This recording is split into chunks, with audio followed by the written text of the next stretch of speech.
The statement regards the upgrading of the new Kenya Cooperative Creameries milk processor plant in Sotek.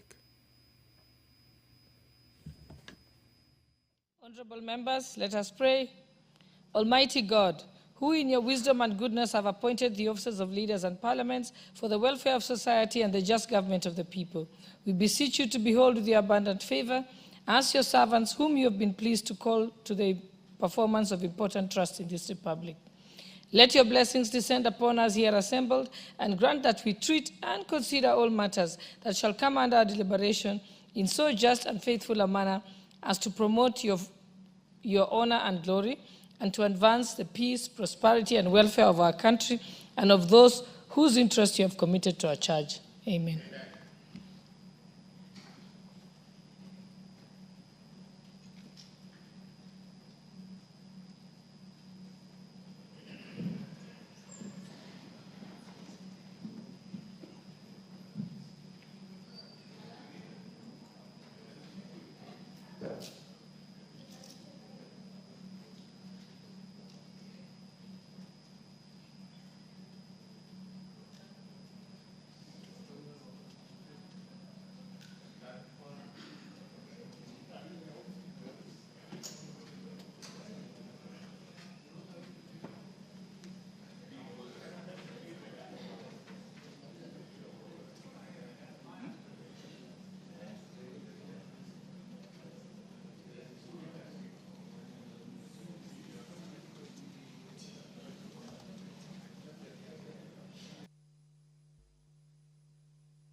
Sergeant at Arms, please ring the bell for a further 10 minutes.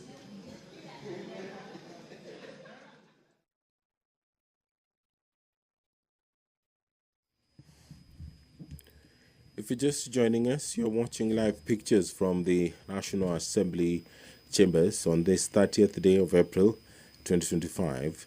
The members of Parliament are preparing to begin the business of the day. Quite a busy morning. There are a number of businesses that will be transacted, including a procedural motion on the exemption of business from the provisions of Standing Order 40, Part 3, that this House resolves to exempt the business appearing at Order number 9, 11, and 13 and 14 in today's order paper, which is available on the Parliament of Kenya website from the provisions of Standing Order 40, Part 3, being Wednesday morning. They are located for business not sponsored by the majority or minority party or business sponsored by a committee. And these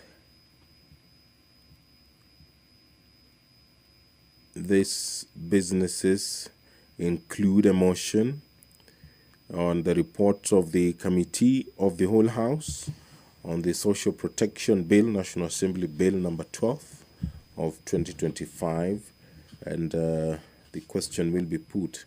This bill was considered by the Committee of the Whole House, and the other is the bill on the Industrial Training Amendment, National Assembly Bill number 50 of 2024. This bill is courtesy of the Honorable Member Joshua Oron. This bill seeks to amend specific provisions of the Industrial Training Act, Cap 237, in order to recognize prior learning as a framework that acknowledges the skills, knowledge, performance, outcomes, and learning achieved through informal and non-formal learning pathways. Prior learning recognizes the fact that people who work in formal, informal, non-informal, and even Juakali sectors gain knowledge, skills, expertise, and attributes through practice, and should have the opportunity for the recognition of their acquired knowledge and skills. The bill, therefore, seeks to provide an avenue through which a person who acquires knowledge and skills through learning methods outside the academic environment can apply for recognition of their skills. The bill does not delegate legislative powers, nor does it limit fundamental rights and freedoms. The bill does concern county governments in terms of Article 110 of the Constitution. It will affect the functions and powers of the county government as set out in 4th schedule and relates to village polytechnics and homecraft centers. This bill is courtesy of the Member of Parliament, Joshua Odongo Urun. It appears at order number 10 in the order paper this morning. There will also be a special motion at order 11 on the consideration of nominees for appointment as members of the board of the Central Bank of Kenya. This motion will be moved by the co-chairperson, Joint Parliamentary Committee on the vetting of nominees for appointment as members of the board of the Central Bank of Kenya.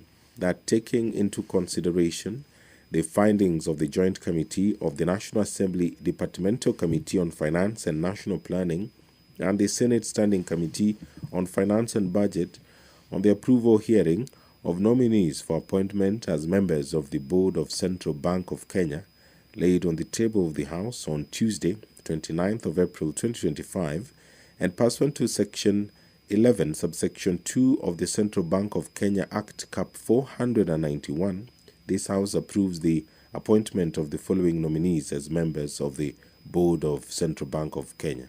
1. FCPA Sophie Muturi. 2. CPA Abdullahi Mohammed Abdi. 3. Ms. Beatrice Kosgei. And 4. Mr. David Simpson Osawa Owor. That motion will be moved by the co-chairperson, Joint Parliamentary Committee on the vetting of nominees for appointment as members of the board of the Central Bank of Kenya.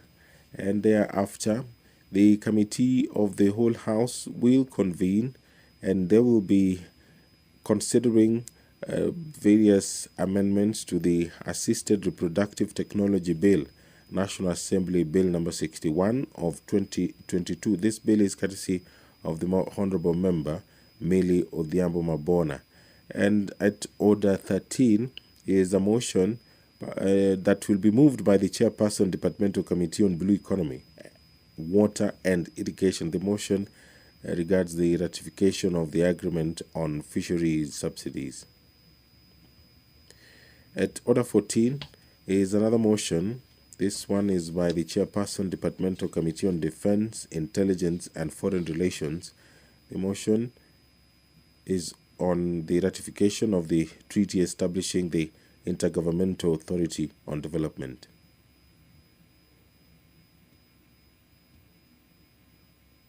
Number 1, administration of oath. Order number 2, communication from the chair. Order number 3, messages. Order number 4, petitions. Order number 5, papers.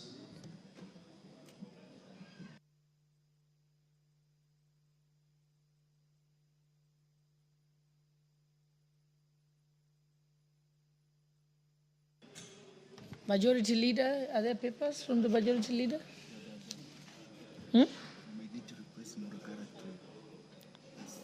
Okay. Honorable Murugara, Sir George.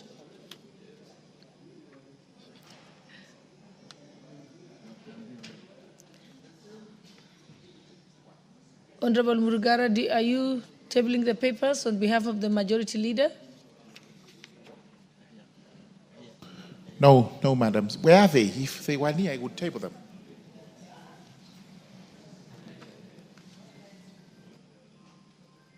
Give him the mic. Thank you, Honorable Speaker. I beg to lay the following papers on the table of the House today, Wednesday, April 30th, 2025, morning sitting. Number 1, report of the Auditor General on Turkana East Technical Vocational College for the year ended 30th June 2020. Number 2, report of the Auditor General on hybrid generation of off-grid power system credit number CKE 106601L for the year ended 30th June 2021, Kenya Power and Lighting Company, PLC. Number 3, reports of the Auditor General and the financial statements for the year ended 30th June 2021, 2022, and 2023, and the certificate therein, A, Gadhuri Secondary School, and B, Kwale High School. Number 4, reports of the Auditor General and financial statements for the year ended 30th June 2022, 2023, and 2024, and the certificates therein in respect of A, Kagumo Teachers Training College, B, Kamwenja Teachers Training College, and C, Muranga Teachers College. Number 5, the annual performance report for the financial year 2023-2024 from the Ministry of Defense. Number 6, reports of the Auditor General and financial statements for the year ended 30th June 2021, 2022, and 2023, 2024, and the certificates therein in respect of A, Machakos Teachers Training College, and B, Kitui Teachers Training College. Number 7, report of the Auditor General on the National Government Constituencies Development Fund for the year ended 30th June 2024, and number 8, report of the third quarter for the National Government Constituencies Development Fund Board on the project's proposal approvals, disbursements status, and restrictions imposed on constituency account for the financial year 2024-2025. Thank you, Madam Speaker.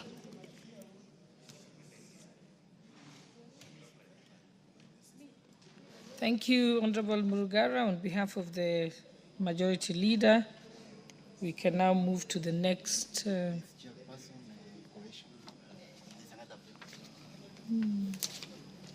Yes, I can see there is a paper also to be laid by the Chairperson of the Select Committee on National Cohesion and Equal Opportunity. Honorable Adan, oh, you're here. Thank you. Thank you, Chair.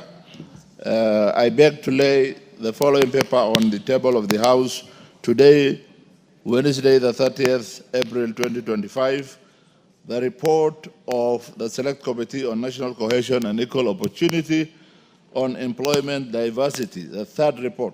Thank you.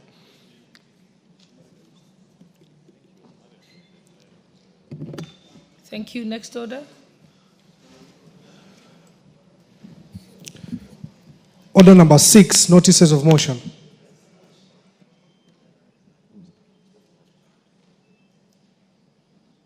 Okay, Chairperson, Committee on National Cohesion and Equal Opportunity, you may now give your notice of motion.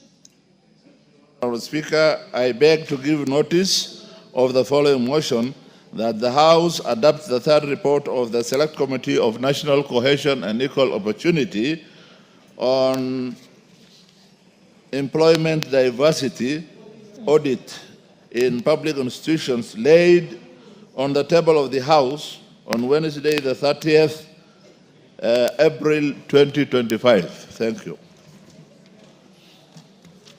Thank you. Okay, next order.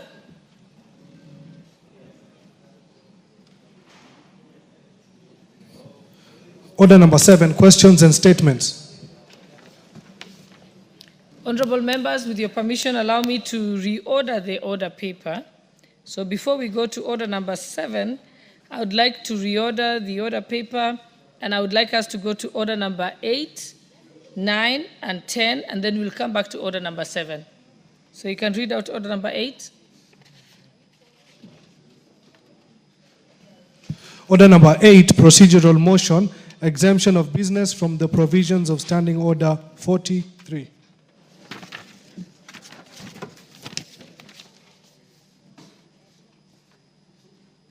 Okay, the mover. Thank you, Madam Speaker.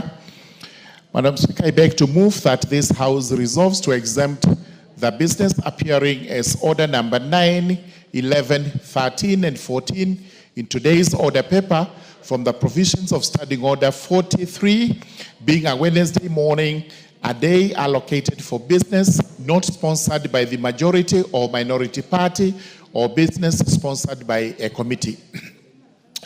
Honorable Speaker, it is clear from the order paper that businesses at order number 9, order number 11, order number 13, and order number 14 does not fall under provisions of Standing Order number 43, today being a Wednesday, when there is a reservation this morning for business moved by private members. These are very important matters that we have to discuss this morning in view of the fact that today we proceed on recess until the House resumes. It is for this reason that I do urge the House to allow that we exempt these 4 businesses on the order paper from the provisions of the standing orders on the private members' bills and motions that are to be moved this morning so that we can deal with the 4 matters. With those remarks, I beg to move and request the Honorable Cynthia Muge, the woman member of Parliament for Nandi County, to second. Honorable Muge. Give her the mic. Thank you, Honorable Speaker. I second. Thank you.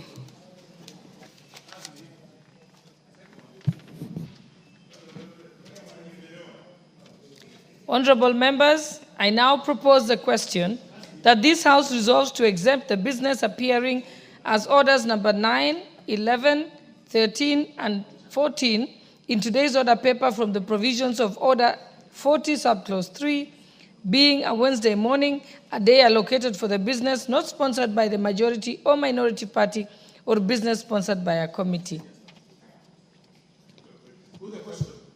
Okay, it's the mood of the House that I should put the question. So, honorable members, I now put the question that this House resolves to exempt the business appearing as orders number 9, 11, 13, and 14 in today's order paper from the provisions of Order number 40, Subclause 3, being a Wednesday morning, a day allocated for business not sponsored by the majority or minority party or business sponsored by a committee. Will as many as of that opinion say aye? Aye. Will as many as of the contrary opinion say nay? The ayes have it.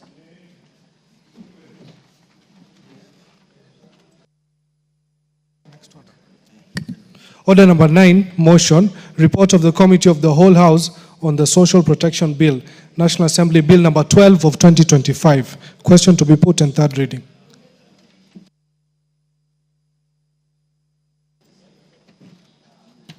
Honorable members, I now put the question that the Social Protection Bill, National Assembly Bill number 12 of 2025 be now read a third time. Will as many as of that sorry, I made the wrong one, yeah?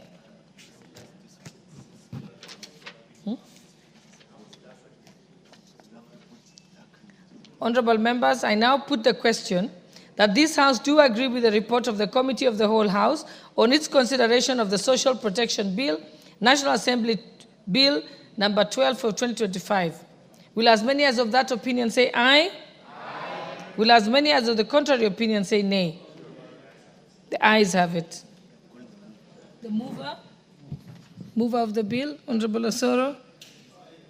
Thank you very much, Honorable Speaker. Honorable Speaker, I beg to move that the Social Protection Bill, National Assembly Bill number 12 of 2025 be now read at that time, and I also asks the Honorable Member for Kwanza to second.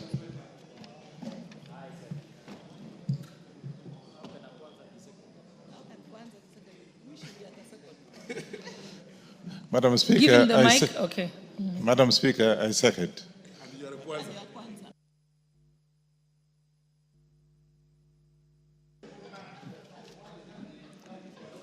Honorable members, I now propose the question that the Social Protection Bill, National Assembly Bill number 12 of 2025 be now read a third time. May I proceed to the... You'd like? Okay, I'll give you a chance, Honorable Nikal. Thank you, Madam Speaker. I really appreciate that at long last we have got a social protection bill in place. But Madam Speaker, what I would really say is we must move, whichever ministry or authority is to implement it, because this is not the first time we're having a bill on social protection. There was one that was put with the late governor for Bomet, and actually it was passed, nothing never worked. And then we have a lot of social protection programs that are going on and are not coordinated. So I support that it be read at that time, but let us this time implement this bill when it becomes an act. Thank you, Madam Speaker.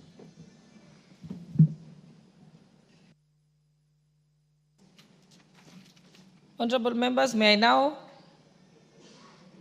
put the question? Honorable members, I therefore put the question that the Social Protection Bill, National Assembly Bill number 12 of 2025 be now read a third time. Will as many as of that opinion say aye? Aye. Will as many as of the contrary opinion say nay? The ayes have it. Honorable Billy Odhiambo, I was expecting you to say something.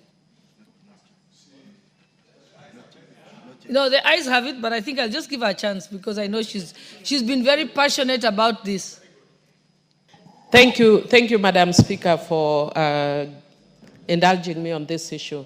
Indeed, Madam Speaker, actually the reason why I didn't speak is because I'd spoken to it at the second reading, and I know, Madam Speaker, that this is a bill we worked on very passionately with the late Honorable Joyce Laboso. So I want to agree with even Honorable Dr. Nikal that it's a good thing that this bill has passed, and we hope that the government this time will implementing, at least in honor of the late Honorable Joyce Laboso. Thank you. Thank you, Honorable Millie. It would not have been proper for the bill to pass without you saying something, because I know you've been the one who has done the heavy lifting on this particular bill. So next order.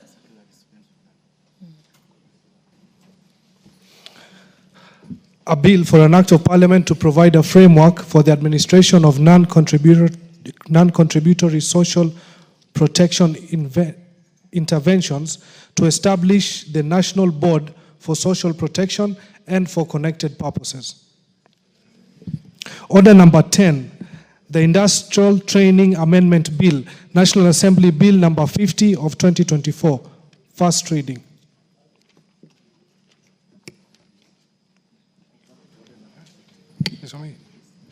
A bill for an act of parliament to amend the Industrial Training Act and for connected purposes. Thank you. So, honorable members, we can now go back to order number 7.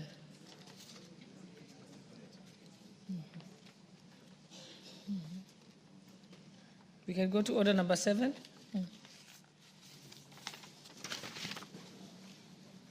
Which is statements, and let's go to statements. The members who have the statements are... Okay. So we have the statements that have been requested by the member for Lunga Lunga. Honorable Mangale, are you present? Order number 7, questions and statements. Member for Lunga Lunga?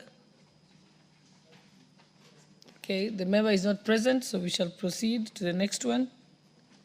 Member for Subukia, Honorable Gashobe. Thank you, Madam Speaker. I wish to request for a statement regarding the murder of Mrs. Wanjiru Ng'ang'a Mutonga and the general rise of insecurity in Subukia constituency.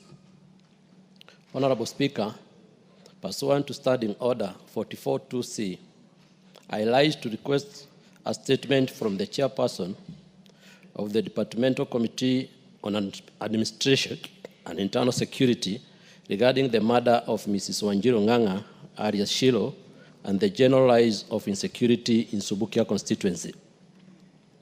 Honorable Speaker, on 18th April 2025, Ms. Wanjiru Nganga Mutonga alias Shilo, a young mechanical engineering student aged 20 years, was found murdered under unclear circumstances in Akwis village, Subukia constituency, Nakuru County. On 17th April 2025, Shiro was working as a motorbike mechanic in a garage at Kiforonjo shopping center. She failed to return home from her workstation, which was uncharacteristic of her. Her concerned mother mobilized her neighbors to assist in physically searching for her at her workplace at Kiforonjo shopping center and the surrounding areas. Given that Shilo previously mentioned being followed by unknown persons on several occasions, but they did not trace her. Surrounding it, Madam Speaker. Her concerned mother mobilized her neighbors to assist in physically searching for her at her workplace at Kiforonjo shopping center and the surrounding areas. Given that Shiro had previously mentioned being followed by unknown people on several occasions, but they did not trace her, the search continued the following morning without success, prompting her mother to file a missing person report at Kiforonjo Police Station on 18th April 2025 under OB number 06 dated 18th April 2025. Honorable Speaker, later that day, the search party came across Shilo's body dumped near Lemuru Bridge, which connects Longai and Subukia constituencies. A close observation of the body indicated that she appeared to have been raped and later killed by suffocation. Shilo's murder, likely by people known to her, raises concerns on increasing insecurity in Subukia constituencies. Previously, 5 other people had been murdered in the area, and regrettably, no suspect have ever been arrested to date in a connection with the murder. Honorable Speaker, it is against this background that I seek a statement from the chairperson of the Departmental Committee on Administration and Internal Security on the following. Roman 1, the step being taken by the security agencies to ensure thorough and expeditious investigation into the circumstances surrounding the disappearance and murder of Ms. Wanjiru Nganga alias Shilo, and the swift apprehension and prosecution of perpetrators of her murder so as to deliver justice and closure to the bereaved family. Roman 2, the strategies being deployed to guarantee safety and security of residents in Akwisi, Baraka Rimuru, and Kiforonjo town in Subukia constituency and the surrounding areas in light of the prevailing fear of potential attack among the community. Thank you, Honorable Speaker.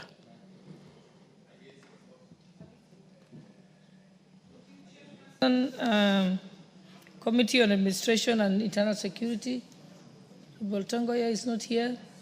Any member of the committee who can give a commitment on behalf of the committee? Yes, Honorable DK Kiplagat.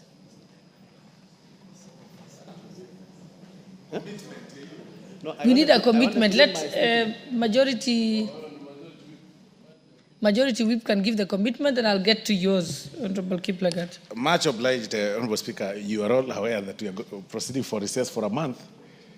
I can only commit 2 weeks after the recess. Okay, yeah. Thank you. All right, the next request for a statement is from Honorable David Kiplagat, member for Soy constituency. Okay, thank you, Madam Speaker, and sorry for that confusion. I think the whip was causing a lot of confusion. I thought I was to read my statement. Okay, request for a statement regarding the plight of unemployed teachers aged 45 years and above. Honorable Speaker, pursuant to the provision of Standing Order 42.2c, I rise to request for a statement from the chairperson of the Departmental Committee on Education regarding the plight of unemployed, trained, registered, and qualified teachers aged 45 years and above.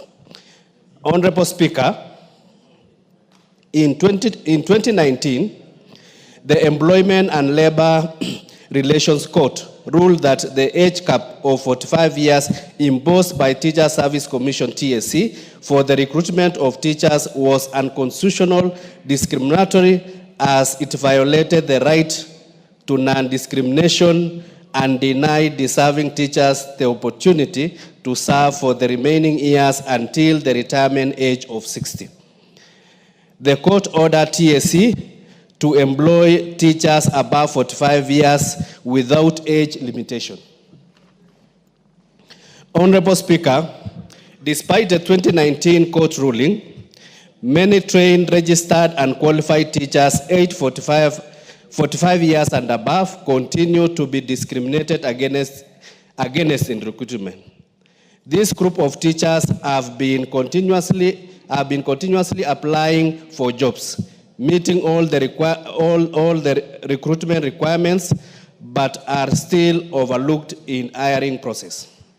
This happens despite Kenya facing a severe shortage of teachers, with over 110,000 vacancies reported in 2023, including a deficit of 72,422 teachers in junior secondary school alone. Yet more than 350 qualified teachers remain unemployed, significant number being above 45 years. Their exclusion from recruitment drive has fostered despair and disillusionment, calling for affirmative action by the TSC to offer them employment opportunities before they reach the mandatory retirement age of 60. Honorable Speaker, it is against this background that I request for a statement from the chairperson of the Departmental Committee on Education on the following. I hope the chairperson is listening. Okay, yes. 1, a request on the number of registered teachers above 45 years who are currently not employed by TSC, indicating their year of graduation, year of registration, the current ages, and distribution countrywide, particularly the sub-counties within Uasin Gishu County. Yeah, and Bomet, no problem.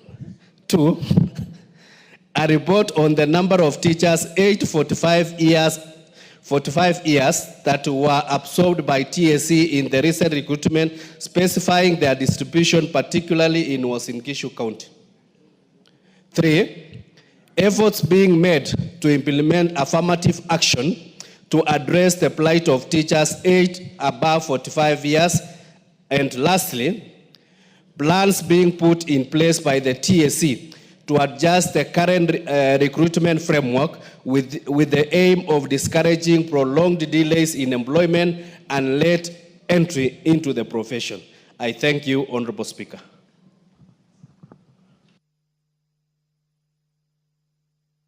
Chairperson on Education, Honorable Meli, member for Tindiret. You would like to say something, Honorable Muge? Okay, let's give Honorable Muge a chance. Okay. Thank you, Honorable Speaker. I'd like to make a comment, of course, thanking the Honorable DK for that very good statement sought from the Departmental Committee on Education. Honorable Speaker, I have noted with concern that the offices, the sub-county offices, TSC, do not have data, the data that Honorable DK is asking for, Honorable Speaker. Because you cannot be in a country where you have teachers trained and teachers registered through TSC, and when asked to give details of the graduation years of teachers in those sub-counties, you're not able to give, Madam Speaker. It is a very bad show in terms of record keeping and in terms of proper planning in this country. Honorable Speaker, if the details of the records were available, we would be comfortable saying this institution knows how many teachers graduated when and how old they are, and they will be able to use that information to actually inform the decisions that are being made going forward. So we want to ask, Honorable Speaker, that that information be made available so that better and proper decisions can be made. Because without data, you can hardly make a proper decision. Thank you, Madam Speaker. Thank you. Response from the chairperson. Honorable Kamuren, you want to say something? I'll give one more person before I let you respond as chairperson. Honorable Kamuren. Madam Speaker, I want to make it to... Thank you, Madam Speaker, but the goodness is that Kamuren comes from Baringo and I come from Kericho, and I think our fathers actually were confined to those areas, Madam Speaker. Madam Speaker, I want to support what DK has mentioned. This one, Madam Speaker, should not be confined only to a single issue or soy. This is a national issue which is affecting all the teachers, especially those who are above 45 years, Madam Speaker. I would like to commend that, Madam Speaker, that what has to be followed is they have to make sure that those who are above 45 years should be considered, Madam Speaker. So that is my comment, Madam Speaker. Thank you, Madam Speaker.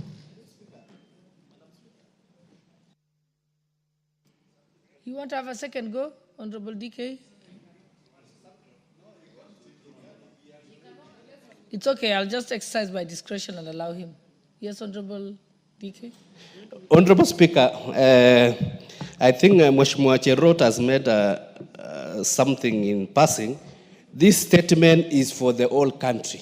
It is not only in Uasin Gishu. What I was just saying is that the fact that I come from Uasin Gishu, I was giving emphasis so that in case the other data are not there, then we can be considered as Uasin Gishu. But this is a national issue that needs to be addressed nationally. Thank you. Thank you. That's the clarification I wanted you to give. Okay, let's go, Honorable Meli, Chairperson for the Education Committee.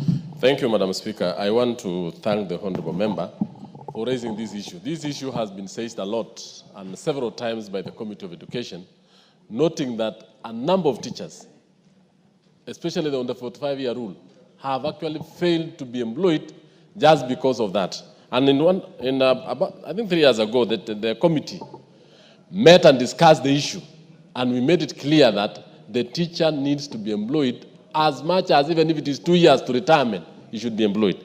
However, this is an issue that cuts across the country, and I want to say that immediately we are back from recess, because we are going today, we shall be able to furnish this house with enough information, but I will request that the Teacher Service Commission themselves, we shall invite them, and I shall invite the Honorable Member and interested members to come before the committee and be able to interrogate this issue further, and therefore develop a very proper policy on employment of teachers, especially putting into regard the age.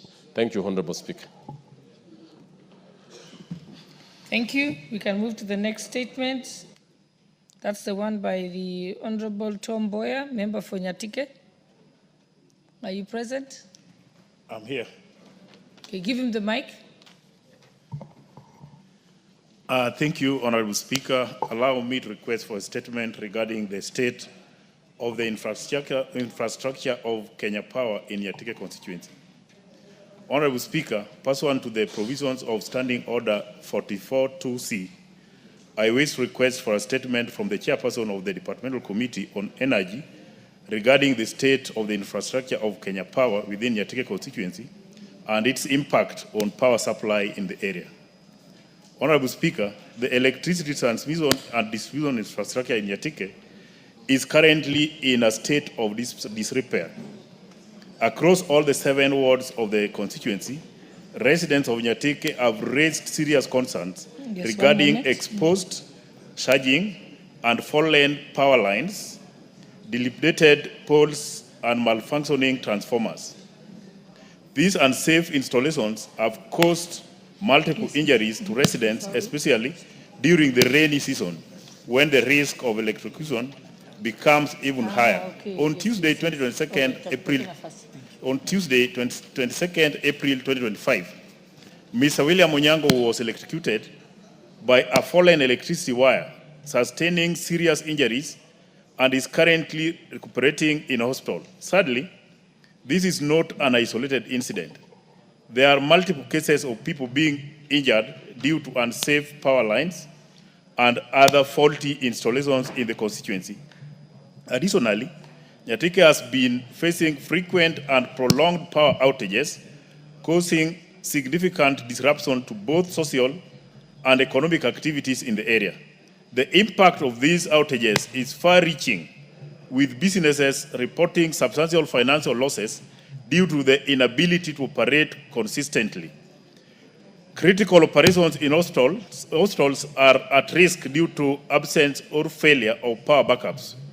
The blackouts have also heightened insecurity in Nyatike due to non-operational streetlights and security systems. Honorable Speaker, it is against this background that I request for a statement from Chairperson of the Departmental Committee on Energy on the following. 1, status of replacement and maintenance of dilapidated power transmission and distribution infrastructure, including collapsed poles and hanging live wires in Nyatike constituency. Report on the causes of the frequent and prolonged power outages in Nyatike constituency and steps that the Ministry of Energy is taking to address and prevent the outages, including expected timelines for the implementation of strategies to alleviate the current crisis. Number 3, the measures that the ministry has put in place to compensate Mr. William Onyango, including reimbursement for medical expenses and consequential losses suffered by the family of Mr. Onyango, indicating specific timelines, and report on the number of victims and or deaths that have occurred due to faulty power infrastructure since 2017, and whether compensation of the same has been finalized. Thank you, Madam Speaker. Thank you, Chairperson, Departmental Committee on Energy, or a representative. Okay, on behalf of Majority Leader, who's available? Oh, yes, yes, Honorable Gikaria, you're here. Proceed. We need your undertaking. Okay, I went there twice actually. I couldn't get the zero out. So. Go to the next mic, I think the one next to you. Thank you, Honorable Speaker. Because of the sensitivity of the issue, Honorable Speaker, we request 2 weeks after recess. Thank you, Honorable Speaker. Thank you. Okay, and honorable members, we shall go back to request for statement number 1, which was supposed to be given by Honorable Mungale, member for Lunga. I think he's now back in the House. Could you proceed? Thank you, Honorable Speaker. Honorable Speaker, pursuant to Standing Order number 44-2C, I rise to request for a statement from the Chairperson of Departmental Committee on Administration and Internal Security regarding the status of construction of Lunga Sub-County Headquarters. Honorable Speaker, the establishment of Lunga Sub-County was initiated in 2012, with the construction of its headquarters commencing in Lunga town in the same year. Regrettably, the project has stalled for over 4 years, and there are current no indications of its resumption. Honorable Speaker, the absence of the fully functioned sub-county headquarters has severely hampered effective service delivery in Lunga. Public officers, including the county commissioner and head of departments, have been forced to operate from temporary, inadequate facilities, compromising efficiency, coordination, and accessibility of government services to the people. This situation has not only delayed critical administrative function, but also undermined the confidence of residents in government operations at their grassroots level. Honorable Speaker, it is against this background that I request for a statement from the Chairperson of the Departmental Committee on Administration and Internal Security on the following: the current progress of the construction of the Lunga Sub-County Headquarters, and second, the measures, if any, being undertaken to expedite its completion in order to provide proper office space for the county commissioner, heads of department, and other public officers intended to operate from these premises. Thank you, Honorable Speaker. Is that also to be committed on by the Chair, Departmental Committee on Energy? The Chair, Administration, National Security? Any member of the Committee on Administration and Internal Affairs?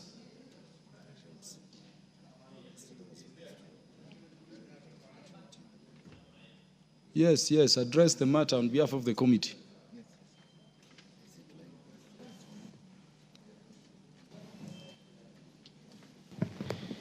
Thank you, Honorable Speaker. Honorable Speaker, now that we are proceeding for recess, I think the response will be available 2 weeks after we return from recess. Thank you. 2 weeks, unless the member has something more to say. The Honorable Chief Romondo, 2 weeks. Thank you, Chair. Because the response needs a lot of research to get to know where the project has reached and the contract period and all that. I accept that 2 weeks after recess is fine. Thank you. 2 weeks it shall be. Question number 5 on the order paper by the Honorable Amina Mnyazi.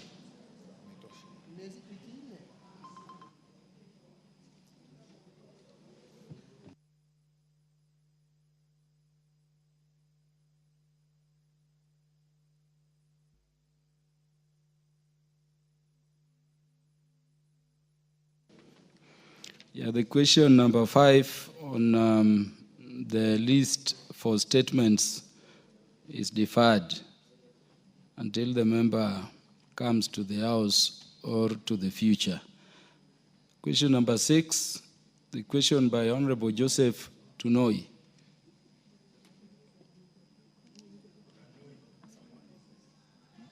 Tonui. Thank you, Honorable Speaker, for giving me this opportunity to issue this statement. Honorable Speaker, pursuant to the provisions of Standing Order 44.2c, I wish to request for a statement from the Chairperson of the Departmental Committee on Housing, Urban Planning and Public Works regarding the stall construction of the Olengurwane Stadium. Honorable Speaker, the construction of the Olengurwane Stadium commenced in the year 2012. Honorable Tonu, you're not audible to the House. And Honorable Speaker, the construction of the Olengurwane Stadium commenced in the year 2012 under the national government through the Ministry of Public Works, Housing and Urban Development. However, more than a decade later, the project remains incomplete. This prolonged delay in the construction has not only denied residents access to vital public sporting facility, but also exposed the site to degradation, notably severe soil erosion has taken toll on the parts of the stadium grounds, posing a significant risk of structural collapse and potential loss of public investment if urgent remedial action is not taken. Moreover, with the reported transfer of the project to the county government of Nakuru, it is imperative to clarify whether this was done in accordance with the law.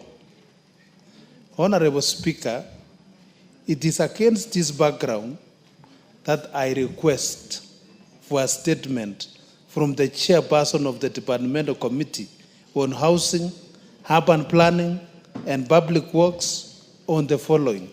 Number 1, the terms under which the construction of the Olengurwane Stadium, which was being undertaken by the national government through the Ministry of Public Works, Housing and Urban Development, was transferred to the county government of Nakuru. Number 2, full details of the contract sum for the project, including the total amount paid out at the time of transfer, the outstanding balance, and any indication of the corresponding funds were lawfully and fully transferred to the county government of Nakuru, and whether the process was done according to the law. Number 3, reasons that led to the contractor to abandon the construction site despite having received public funds, and what legal action, even has been taken to enforce compliance with the contract terms or recover misuse of public funds. Number 4, the specific measures or plans the ministry has put in place to ensure that the completion of the stall construction of Olengurwani Stadium. I thank you, Honorable Speaker. Yeah, that is fine. The chair, the Departmental Committee, Housing, Urban Planning and Public Works. Yeah, the Vice Chair, the Honorable Rindikiri. Please commit. Yes, I've listened to the statement and the requests. We are proceeding on the 1 month recess. I promise that within 2 weeks of opening, we shall deliver the report. Honorable Tunui. Thank you, Speaker. I am satisfied with the 2 weeks. Thank you. Yeah, 2 weeks it is. Number 7.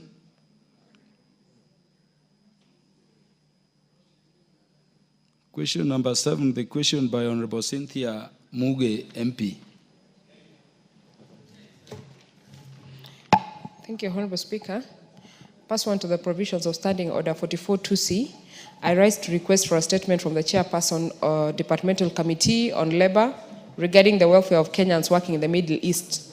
Honorable Speaker, in November 2024, the Ministry of Labor and Social Protection launched a job recruitment program for connecting skilled and semi-skilled Kenyans with overseas employment opportunities, particularly, Honorable Speaker, in the Gulf countries. Those are Qatar, Kingdom of Saudi Arabia, and the United Arab Emirates. This program, which targets placing 21,000 Kenyans in overseas jobs in the first phase, Honorable Speaker, is part of Kenya Kwanza's broader strategy to address high unemployment rates, especially among the youth. Those are the people between 18 and 34 years old, which make 35% of the total population of this country. The Ministry, Honorable Speaker, contracted accredited private agencies, one of them being the Blue Wave International Services Limited, that was to facilitate recruitment to the UAE, and partnered with the Youth Enterprise Fund to provide soft loans that ranged from 185,000 to a tune of 650,000 shillings to cover for agency fees, the air tickets, the visas, the medical expenses. That is for the successful youth, Honorable Speaker. Whereas the ministry's initiative demonstrates a proactive approach to reducing unemployment by tapping into the opportunities in the global labor markets, several concerns have been raised about the process. Notably, Honorable Speaker, there are claims of exploitation and unethical practices during recruitment, where some private agencies charge illegal fees or mismanage funds meant for job seekers. The Honorable Rachel Nyamai, what is out of order? Honorable Speaker, I just noted that the Honorable Farah Maalim was sitting in the House. And though I've been around for long, I do not know the exact rule about eating in the August House. Actually, he has been eating nuts. The nuts are here. Honorable Speaker, he has eaten. He did not even give me a piece to eat. And he left the nuts here, Honorable Speaker. The nuts have been left here. I don't know whether for me to continue eating or to do what. So I just want to know, and also so that those who are in their first term can learn, is it allowed to eat, Honorable Speaker, in the August House? Thank you, Honorable Speaker. The nuts are here, evidence presented to you. Exhibit. Honorable Speaker. Farah Malim, understanding order number 1, the Speaker directs the Sergeant at Arms to take that foodstuff out of the plenary. And I'm doing this not only under the rules, but also for you are choosing to eat alone. Honorable Rachel Nyamai is sitting near you. The minority whip, the Honorable Millie Odhiambo. Thank you, Mr. Speaker. Mr. Speaker, I'm just concerned about the fact that you have done this under standing order number 1, which is discretionary of the Speaker.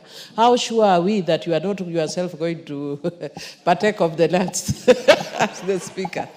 You are challenging the discretion of the Speaker, and that is not permitted. In fact, it could be disorderly minority whip. The Speaker has directed that the nuts be taken away from the plenary by the Sergeant at Arms, and the Speaker has reasonable means to buy own nuts. The Speaker certainly is not going to pursue those nuts. Where are we?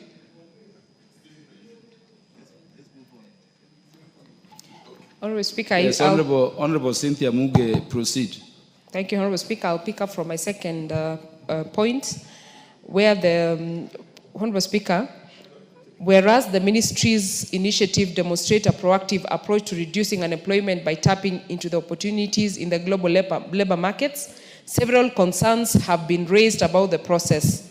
Notably, Honorable Speaker, there have been claims of exploitation and unethical practices during recruitment, where some private agencies charge illegal fees or mismanage funds meant for job seekers. They have also subjected the job seekers to debt bondage due to the loans that have been tied directly to recruitment agents' accounts, and challenges of compliance with bilateral agreements in countries where labor laws may not adequately protect migrant workers. This situation, Honorable Speaker, necessitates government intervention to streamline the process for a long-term success. Honorable Speaker, it is against this backdrop that I request for a statement from the chairperson of the Departmental Committee on Labor on the following matters. 1, Honorable Speaker, the number of Kenyans that have been recruited to work in the Middle East, particularly in Qatar, the Kingdom of Saudi Arabia, and the UAE, including specific sectors to which they were hired and the number of workers exported in each category in the specified countries. Honorable Speaker, I emphasize that there is a lot of importance in data. Secondly, Honorable Speaker, I want the Departmental Committee on Labor chairperson to tell us or give us the measures that have been put in place by the ministry to protect Kenyan migrants workers from exploitation and ensure compliance with bilateral agreements in countries where labor laws may not adequately protect them. And lastly, Honorable Speaker, the oversight mechanisms by the ministry to ensure that private recruitment agencies operate ethically and comply with the law to curb abuses such as human trafficking, among other issues that have been on the forefront currently lately, Honorable Speaker. With that, Honorable Speaker, I thank you.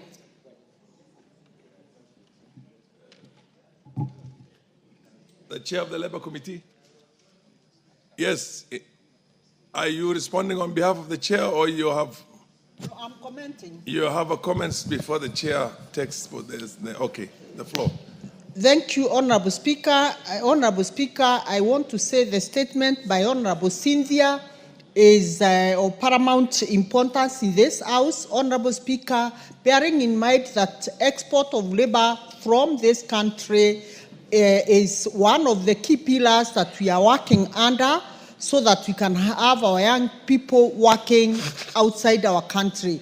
Honorable Speaker, it is very, very important, as she has stated, that bilateral agreements must be signed and must be adhered to, so that we can avoid loss of life and mistreatment for the people that we take out there to work. Honorable Speaker, this is a very timely statement. Thank you, Honorable Speaker. Yes, Honorable Millie Odhiambo, Minority Whip. Thank you, Mr. Speaker. Mr. Speaker, I just want to thank Honorable Cynthia Muge for raising this issue, and especially the concerns over issues of possibility of trafficking of persons. And we have seen very many cases of women who are mistreated when they're out. Mr. Speaker, I'm just requesting that if the Honorable Member could consider asking the relevant ministry to consider long-term change of policy.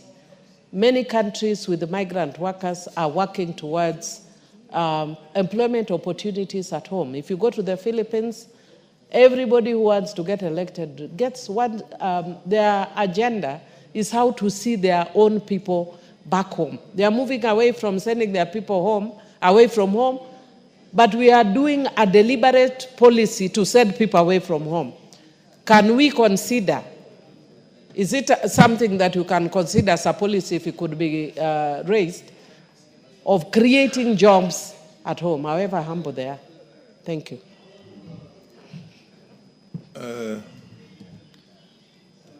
There being no further interest in enriching the... yes, the Honorable Chair of the... Proceed. Honorable Speaker, I want to echo what Millie has indicated. Honorable Speaker, this aspect of export of labor, it is becoming a menace. Just as the other day we saw on the television, now the government is being accused itself. You can imagine if a government is being accused that they have taken people's money and they have not been able to deliver the promises. I think what Millie has said, Honorable Speaker, we need to do a deliberate effort on a policy to be able to create jobs locally here. Instead of, we appreciate that the diaspora and what is remitted back to the country really assists in the economic growth. But it is important, Honorable Speaker, that we do and deliberately put into place measures that will create jobs locally, particularly on matters to do with industrialization and manufacturing, because that is key. And what you are doing from the counties through the national government, I think that is where we need to go, Honorable Speaker, so that we can be able, instead of all this madness of sending our children to be, mistreated away from the country. Thank you, Honorable Speaker. Yes, the Honorable Kaluma.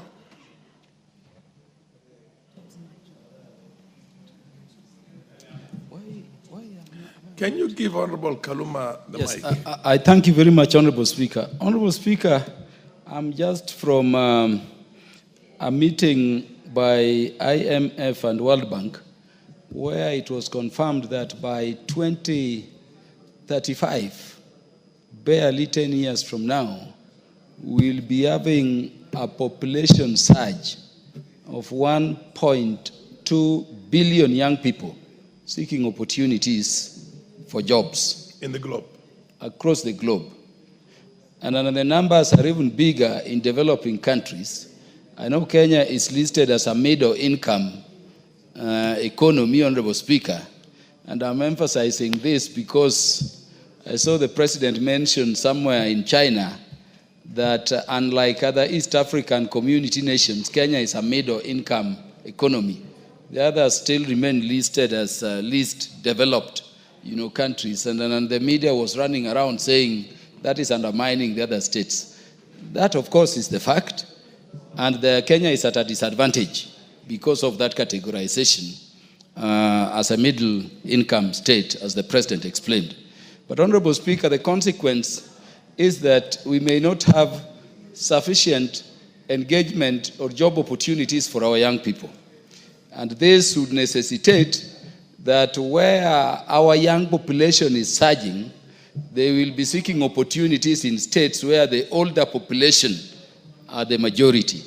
What needs to be interrogated by the committee as they respond back to us, Honorable Speaker, is how we can ensure that our people, the citizens of Kenya going outside of our territory, have job opportunities, can participate in the local economy, but are also protected in terms of the surrounding labor practices. And I think this should not be looked at just in terms of the Middle East, but, you know, globally, all across. Otherwise, Honorable Speaker, this current administration, I have to commend the president. He's doing very well. When I was in Washington, I was shocked. From Moma Bay Town constituency alone, in the last 1 year, over 17 primary school teachers who upgraded their levels of studies to graduate have gone to the United States. And then teachers who are struggling, sometimes without even adequate fare, you know, are driving me around Washington, around Virginia, around Maryland. So we must avail ourselves of those opportunities and encourage government to create these opportunities, but on properly regulated, you know, terms, so that our citizens can meaningfully engage while they are also safe wherever they are. I thank you, Honorable Speaker. I think the previous, the Honorable Gakuria, and for the benefit of the House, maybe one needs to see the thin line between labor export and brain drain. When you export out of the country drivers and security guards and maids, I mean, how much is that a brain drain? That's not a brain drain. And it's important that the nation, in my opinion, the chair notes that there's a need for both protection for the people who go there for casual purposes and they do not need any skills, but at the same time, to see if some of the skills can be retained in here, particularly for industrialization. But I don't know how much of that industrial labor, blue collar, what do you call, cadre, goes to the Middle East to go and work in industries in the Middle East. Yes, Honorable Adan of.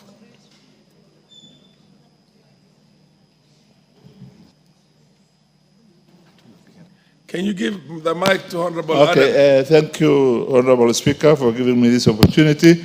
I also stand to add to my voice that it is crucial that we try to look for jobs for our youth.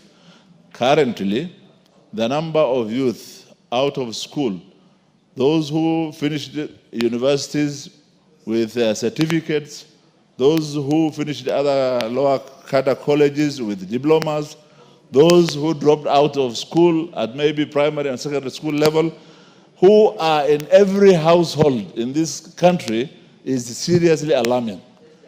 Looking at our environment, I am not seeing in the near future where we can create adequate jobs for all these youth. So this issue of looking for jobs outside the country is very crucial. Even if they don't remit back anything to this country, even if they only take care of themselves wherever they are, feed themselves, feed their families, just to themselves, that itself is very, very important. And when we see, as you said, the number of people going out there or looking for these jobs, and the jobs which are available there, there is no opportunity of what we call a brain drain.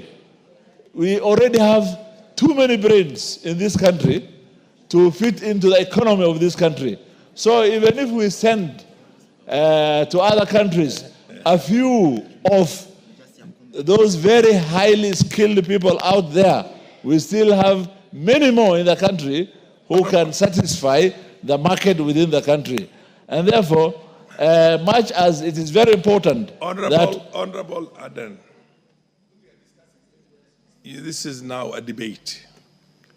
You need to raise issues that you think will enrich the statement that is sought.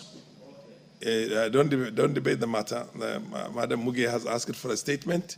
If you think you have additional information to include into that so that the chair can take note of that, and when the chair is responding, is able to encompass all that. That is the essence of allowing a few more people to partake in this statement thought. But the only thing I will add is that when the chair is looking at this issue, there should be very stratified objectives of making sure that the Kenyans who are going out, their safety, their security, and their working environment should be satisfied and corrected. Thank you. That's noted. Madam Nyamai.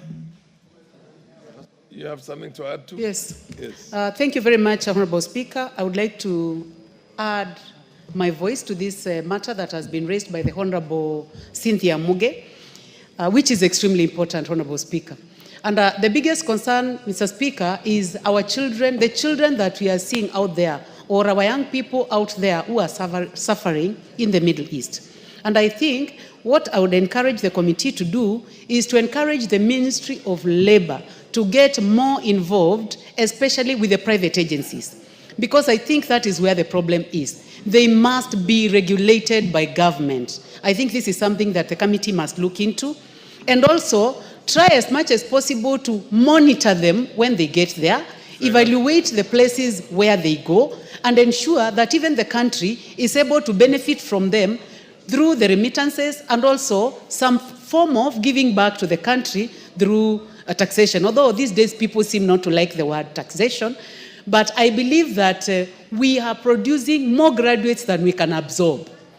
So to me, this jobs maju is a big idea from the president, and we must laud government for it. Yeah, Thank you, Honorable Speaker. Honorable Oundo, and then the Honorable, yes, the Lady Martha, yes. Please be very brief and just, if there's any gap that was left you feel that should be included in the statement. Thank you, Honorable Speaker. And, just add that. I just request the committee, the chair of the committee, while responding to the matter, they need to be very deliberate in their answer. And you have clearly said there's a difference between dumping excess labor and brain drain. Indeed, what we are doing currently going to Middle East, this dumping excess labor, they were promised jobs, and it was all stories. Now they have been left on their own. All they can do is to go and suffer outside there. We need to stratify those who are in the Middle East.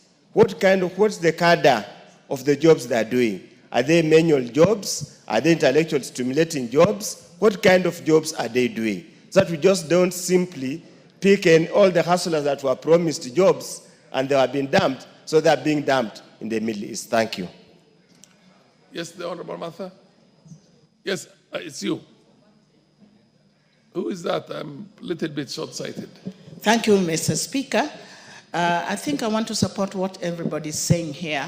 The security of our young people who go out to look for jobs is very, very critical, because we have seen cases where they come back when they're in coffins, and circumstances leading to such deaths is never known, and nobody ever follows to the end. I just want to highlight the fact that we need to know how many of our young people need jobs abroad. We need statistics so that we know the number of young people that go out to look for jobs, the kind of jobs that they're going to do, so that we do not export too many out of the country and leave ourselves with nobody, so that we also have some people working for us. Otherwise, we shall empty the country and everybody will be going abroad for further studies with no control. So my appeal to the committee is to look at the number of the statistics that is required for those that need to get jobs out and those that remain. Otherwise, we shall suffer the brain drain. And we need other people to work for us as well, young people. Thank you. The last one on this, the Honorable Member of Parliament for Westlands, Timothy Wanyonyi. The last thank you, Mr. Speaker. Enrichment of the statement, yes. Yeah, Mr. Speaker, while looking for jobs for our young people abroad is a noble thing, but Mr. Speaker, it needs to be regulated by the government, because they're mushrooming illegal agencies that are fleecing our young people. They're getting as much money from them and then just abandoning them or disappearing without anything. So the government must be serious about it, regulate it, and make sure even those agencies peddling this, they must be properly, Mr. Speaker, regulated by the government. Thank you. Fair enough. The MP for Kesses is the very last one now. And then make sure that you raise issues that have not been raised. Yes, thank you so much, Mr. Speaker. I think all our discussion from members who have contributed surrounds about establishing clear framework. Because over time, we've had the government through the ministry speaking about labor migration, signing of bilateral agreements and arrangements. But the big question that should be asked by this honorable House, where is this legal framework that is so fundamental that will protect the rights of Kenyans under the Constitution of Kenya, that is supreme law, remembering that Kenya is a supreme country. And for that purpose, if we are going to have this discussion, yes, I understand we want to respond to the challenges of our unemployment for our youth in our country. But sometimes we end up exposing our children to countries that are predators. They want to predate on our labor, on our trained skills. Remember, Kenya is rated as the best country among those who have proper training facilities on our human resource. The other day we saw a report in Moi Teaching and Referral Hospital where nurses who have been trained, who have acquired experience to provide services, healthcare services and support of nursing at the only second referral hospital, most of them have left the country. Now the institution is struggling. They don't have enough budget to go back to employ. And even if they go back to market to employ, where are they going to get people who have been trained to handle special cases of referral? Remember, a facility like Moi Teaching and Referral, which is a referral facility, has got special cases of treatment and handling of those patients that require specific nurses to handle that. So, Mr. Speaker, I think it is rightful that this House needs to rise, and let us begin to think around and guide on these ones. Thank you so much, Mr. The chair of the committee or a member of the committee who is going to, or the majority leader, majority whip, who is here for this matter?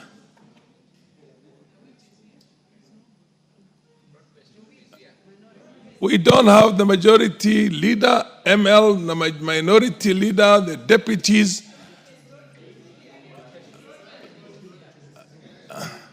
Is there a member of the Labour Committee here in the House? Millie, can you now take this responsibility on behalf of the House? Because you have a collective responsibility. And I presume now that you have a broad-based government, you should be willing to take certain responsibility for your colleagues in the government. Thank you, Mr. Speaker. Mr. Speaker, we have a broad-based arrangement. And within that broad-based arrangement, Mr. Speaker, I'm speaking carefully as a lawyer. And within that broad-based arrangement, Mr. Speaker, I undertake that this matter will be responded to within 2 weeks of return because of its urgency. Within 2 weeks? After we resume. Okay, fair enough. The next one is the honorable member from Msambweni, Faisal Bada.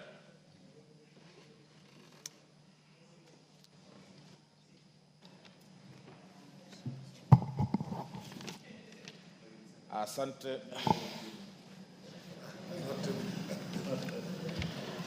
Asante Mheshimiwa Spika. Nimesimama kuweka ombi la kauli kuhusu unyekuzi wa ardhi ya msikiti wa Kongo.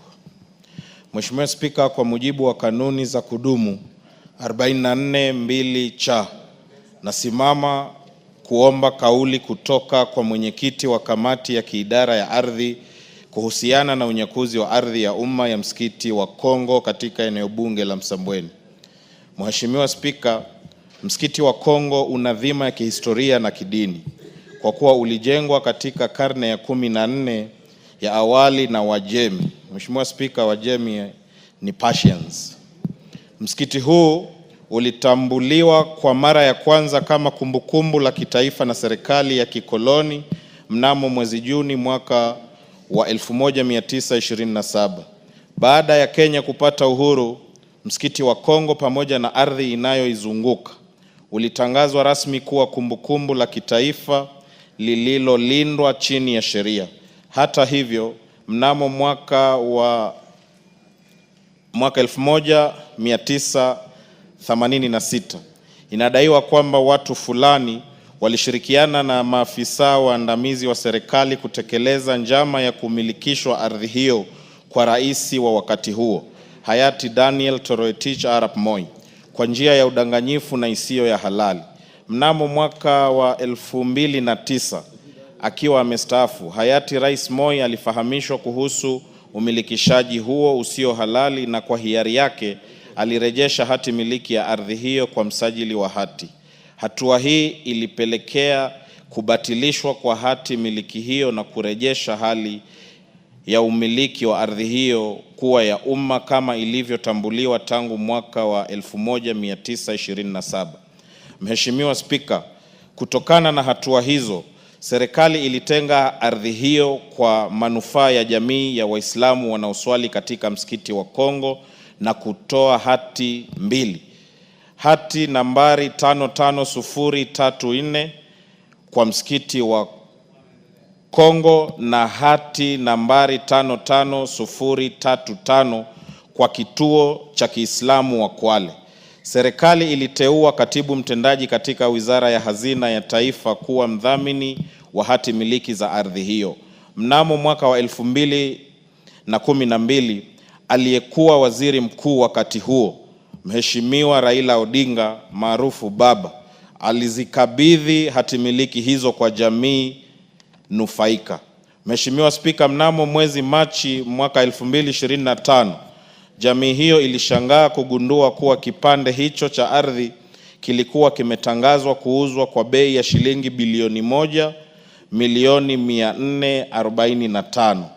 Watu wanaodaiwa kumiliki ardhi hiyo ni Bwana Mohamed Hamisi Mwachumba na Bwana Ali Mwadarashi Mwagariche, wanaodai kuwa walipata hati miliki ya ardhi hiyo tarehe 17 Februari mwaka 2025. Jambo ambalo linastabisha, ikifahamika kwamba ardhi hiyo imekuwa ya umma tangu mwaka wa 1927 na kudumishwa baada ya Kenya kuwa nchi huru. Mheshimiwa Spika, ni kutokana na hali hii ndipo ninaomba kauli kutoka kwa mwenyekiti wa kamati ya kiidara ya ardhi kuhusu masuala yafuatayo. 1. Maelezo kuhusu namna ambavyo ardhi ya msikiti wa Kongo inayojulikana kuwa ya umma na iliyotangazwa kama eneo la kumbukumbu la kitaifa lililolindwa ilisajiliwa kwa umiliki wa kibinafsi. 2. Hatua zinazochukuliwa na Wizara ya Ardhi pamoja na Tume ya Kitaifa ya Ardhi kukabiliana na unyakuzi huu wa ardhi ya msikiti wa Kongo. 3. Mikakati iliyowekwa kulinda eneo hilo kama kumbukumbu la kitaifa linalolindwa. Na 4 na ya mwisho ni maelezo ya kina kuhusu jinsi wizara pamoja na Tume ya Kitaifa ya Ardhi zinavyokusudia kuwezesha kurejeshwa kwa ardhi hiyo kwa wamiliki halali ambao ni jamii ya Waislamu wa msikiti wa Kongo. Asante Mheshimiwa Spika.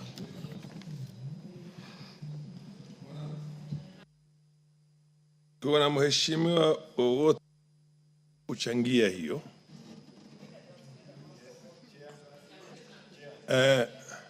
Mheshimiwa dada yetu kutoka sehemu hizo pia Mombasa nafikiri. Basi asante sana Mheshimiwa Spika kwa kunipa fursa hii. Nami pia nibaki katika kumbukumbu za bunge hili kuunga mkono hoja iliyoletwa na Mheshimiwa mbunge wa Msambweni ambaye ametoka katika constituency mojawapo ambayo mimi pia ninamiliki. Mheshimiwa Spika, sisi kama watu wa Kwale tulitamaushwa pakubwa na jambo hili. Mheshimiwa Spika, mimi naiunga mkono hoja hii kwa sababu ni mtoto wa Kiislamu na ninaielewa historia kamili kama vile Mheshimiwa Faisal alivyoizungumzia. Mheshimiwa Spika, ardhi ya Kongo ya msikiti ni mahali patakatifu. Ni jambo la kuchangaza. Wezi, mimi nitawaita wezi, walaghai, waliokuja na kuweza kusema ardhi ile wao ndio wamiliki. Historia inajieleza vizuri sana Mheshimiwa Spika kwamba ardhi ile ni ardhi ya msikiti. Na ilipatikana kwa njia gani? Historia Mheshimiwa Faisal ameieleza. Haiwezekani kuwa mtu ametokezea hivi majuzi na anasema anataka kumiliki ardhi ile. Ile ni ardhi ya kihistoria. Mheshimiwa Spika, ardhi ya Kongo haiuziki na haiwezi kuuzwa. Ninalaani vikali jambo hili na pia na mimi naongezea kamati ya ardhi ya bunge hili iweze kuingilia kati, lakini historia inajieleza vizuri sana. Asante sana Mheshimiwa Spika na nikome hapo. Mheshimiwa wa Keses, uangalie jinsi unavyoweza kuboresha hiyo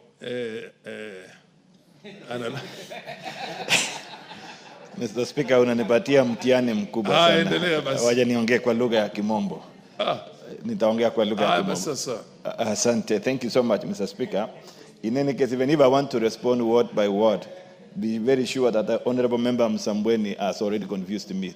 Deep words in the Swahili that I could not even fathom some of them. Now, Mr. Speaker, but on this particular issue, it is increasingly becoming a big problem where either public land or community land are changing hands all of a sudden, and it's becoming rampant. Of late, we are realizing a lot of cases here and there. Not even forgetting that we have a pending serious issue, grievous issue that has involved people dying. Unachangia hoja, sisi tunataka uchangie ile statement inaitwaje kwa Kiswahili? Kauli. Kawira. Kauli. Kauli. Wewe unachangia kusaidia ile kauli changia kauli. Usianze hoja. Bwana Kaluma. Asante. So, ninapochangia Bwana Speaker ni kwamba imebidi kupitia mambo kama haya ambayo yametukia kila mahali, kwamba wizara husika ianze kuangazia ni nini kinaleta shida. Imetosha. Asante. Mheshimiwa Kaluma.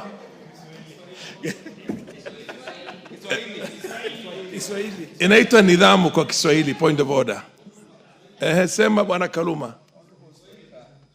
Hebu mpe.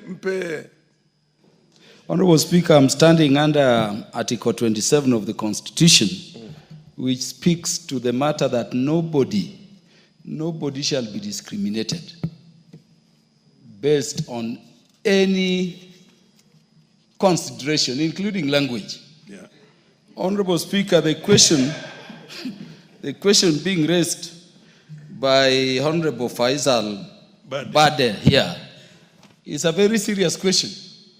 I remember the last time I saw Prime Minister Raila Odinga is when he was meeting the PS for lands over this very matter. Yes. And you know, when Baba meets and commits by any means, including on X account, that action is being taken, it is a serious issue. It is also serious because it is concerning a mosque, and people of the Islamic faith should be considered in terms of how we respect all places of worship. Honorable Speaker, why I'm standing under Standing Order number 27 is to ask whether under Constitutional Article 27, Article 27 of the Constitution, yes, is to ask whether the Honorable Member and the Chair of the relevant committee or his representative are right, Honorable, to address such a serious matter in Kiswahili when members who feel deeply about it, like us, whose disabilities in that language are well known, are in the House, Honorable Member. Could you direct the members to ask this question in English so that we can participate like any other member? Mheshimiwa Kaluma, nidhamu. Mheshimiwa Kaluma, katika nidhamu yetu na katika katiba yetu ni lugha mbili ambao unaweza kuzungumzia katika bunge, ni Kiswahili na Kizungu. Kwa hivyo kama amezungumzia Kiswahili ako kwenye nidhamu. Mheshimiwa Kore Aden Mayaka. Asante Mheshimiwa Spika kwa kunipa fursa hii niweze kuchangia hoja hii muhimu. Na mimi itasema kwamba naliunga mkono hoja ya Mheshimiwa kuhusu msikiti wa Kongo. Na Mheshimiwa, mambo kuhusu ardhi imekuwa ardhi, hasa ardhi za sehemu za kidini, imekuwa ni donda sugu katika nchi hii. Mheshimiwa, tumepata msukosuko mingi katika sehemu za sala, iwe ni kanisa, iwe ni misikiti, kuhusu ardhi na majibizano kuhusu uongozi wa sehemu hizo. Lakini ardhi imekuwa ni jambo ambalo limeleta matatizo mengi sana katika sehemu zetu za dini. Na Mheshimiwa, ningependa kamati wakati watakapokuwa naangalia hoja hili kuhusu msikiti wa Kongo, wasiangalie msikiti wa Kongo peke yake, waangalie katika sehemu zote za dini ambazo ziko na mabishano kuhusu ardhi, iwe ni kanisa, iwe ni misikiti katika nchi hii. Tunajua hapa Nairobi wiki iliyopita tulipata matatizo katika msikiti wa Majengo. Tunajua msikiti wa Jamia hapa hapa Globe hapa Njiru pia watu waliumizana juzi kuhusu mabishano kuhusu ardhi. Kisumu kulikuwa na mabishano kuhusu msikiti na kanisa, hadi msikiti wenyewe ukapewa jina ambayo ni inahusisha madini zote mbili. Kwa hivyo majibizano aina hii kuhusu ardhi katika sehemu za maombi ni nyingi, na ningependa kamati iangazie sehemu zote ambazo ziko na mabishano. Asante. Amekusikia kamati Mayaka, alafu chairman ya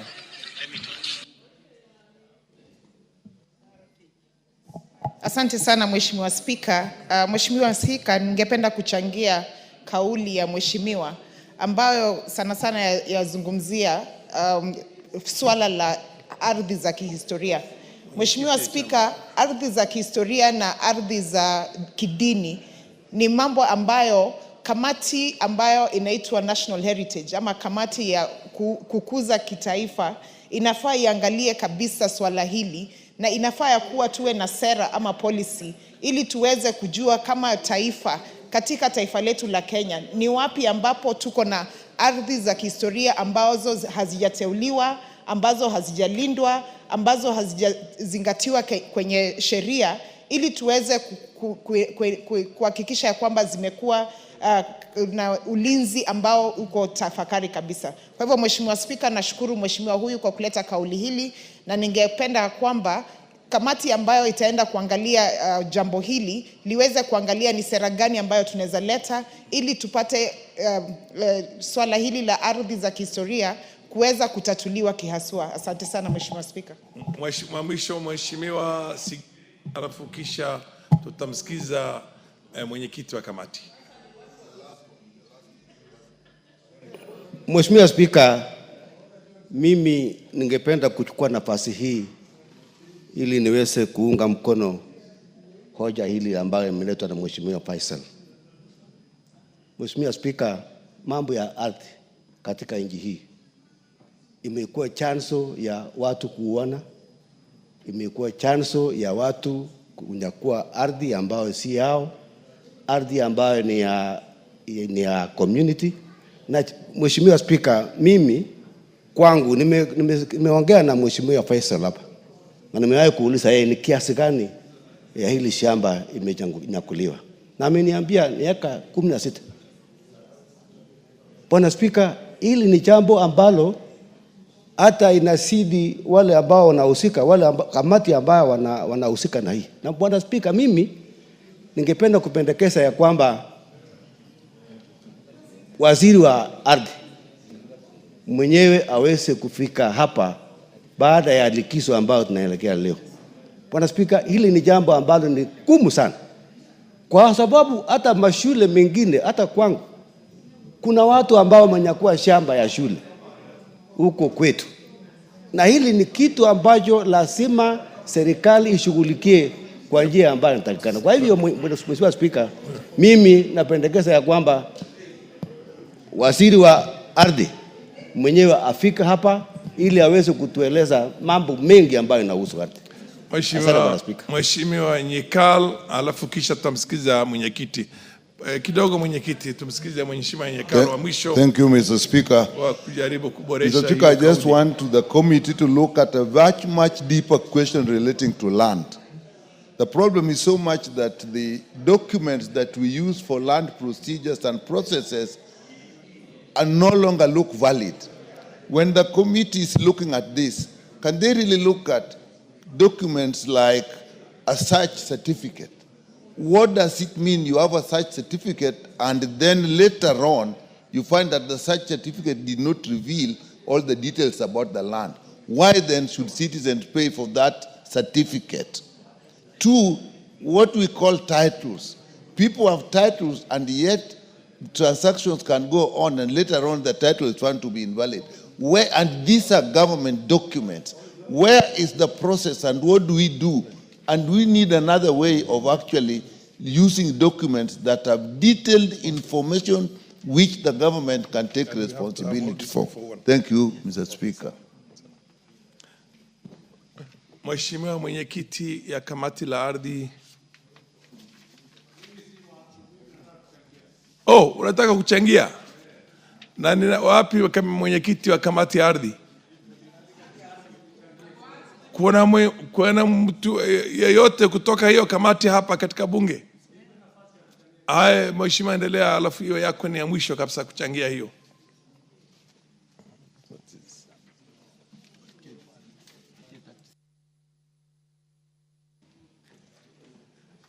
Mheshimiwa Spika, nashukuru kwa kunipa nafasi hii. Mwanzo nichangie ndugu yangu Faisal kwa ile mambo ambaye amesema. Lakini Mheshimiwa Spika, kitu cha kwanza ambaye sijui katika ombi ya hiyo request yake, kama alisema Mheshimiwa Spika, hatuwezi kuwa na land officers ambaye wanashiriki kwenda kufanya maovu haya ambaye anakuja kubadilisha hata kunyakua misikiti na ardhi za makanisa. Kwa hivyo sijui kama ndani ya tungeomba kamati watoe hukumu ama inaitwaje?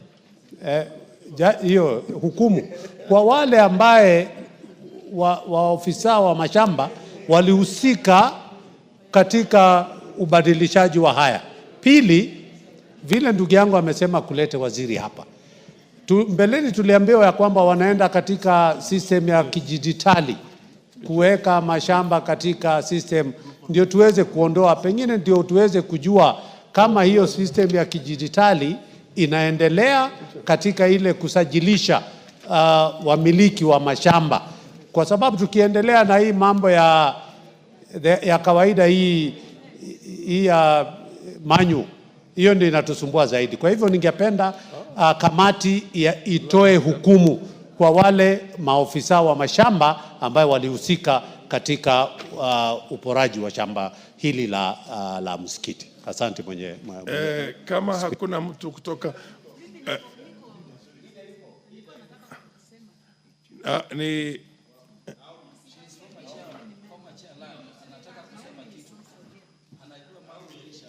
Naomi. Mheshimiwa Naomi, wewe ni naibu wa naitwa nini? Kiranja. Wewe ni naibu wa kiranja la chama cha wale wengi. Yes. Unaweza kutueleza utapeana ahadi fulani ya kuhakikisha kwamba tumepata majibu kuhusu yale kauli? Ndio naweza peana, na kwa sababu tunaenda on recess sasa, tukisharudi recess kwa Kiswahili inaitwa nini? Likizo tunaenda kwa likizo, na baada ya kutoka kwa hiyo likizo tukipata muda ya wiki 2 itakuwa sawa. It's so directed. Asante. Next one is the Honorable Member Victor Koech, MP for Chepalungu. MP for Chepalungu, proceed and put the request for your statement. Yeah, thank you, Honorable Speaker. Pursuant to provisions of Standing Order 44-2C, I wish to request for a statement from the chairperson of the Departmental Committee on Tourism and Wildlife regarding the serious human life conflicts currently being experienced in parts of Chepalungu constituency. Honorable Speaker, on the 18th March 2025, the late Kevin Kipkemoing Etich, son of Mr. Paul Ruto, tragically lost his life after being attacked by a crocodile while washing clothes in Chepkulo River.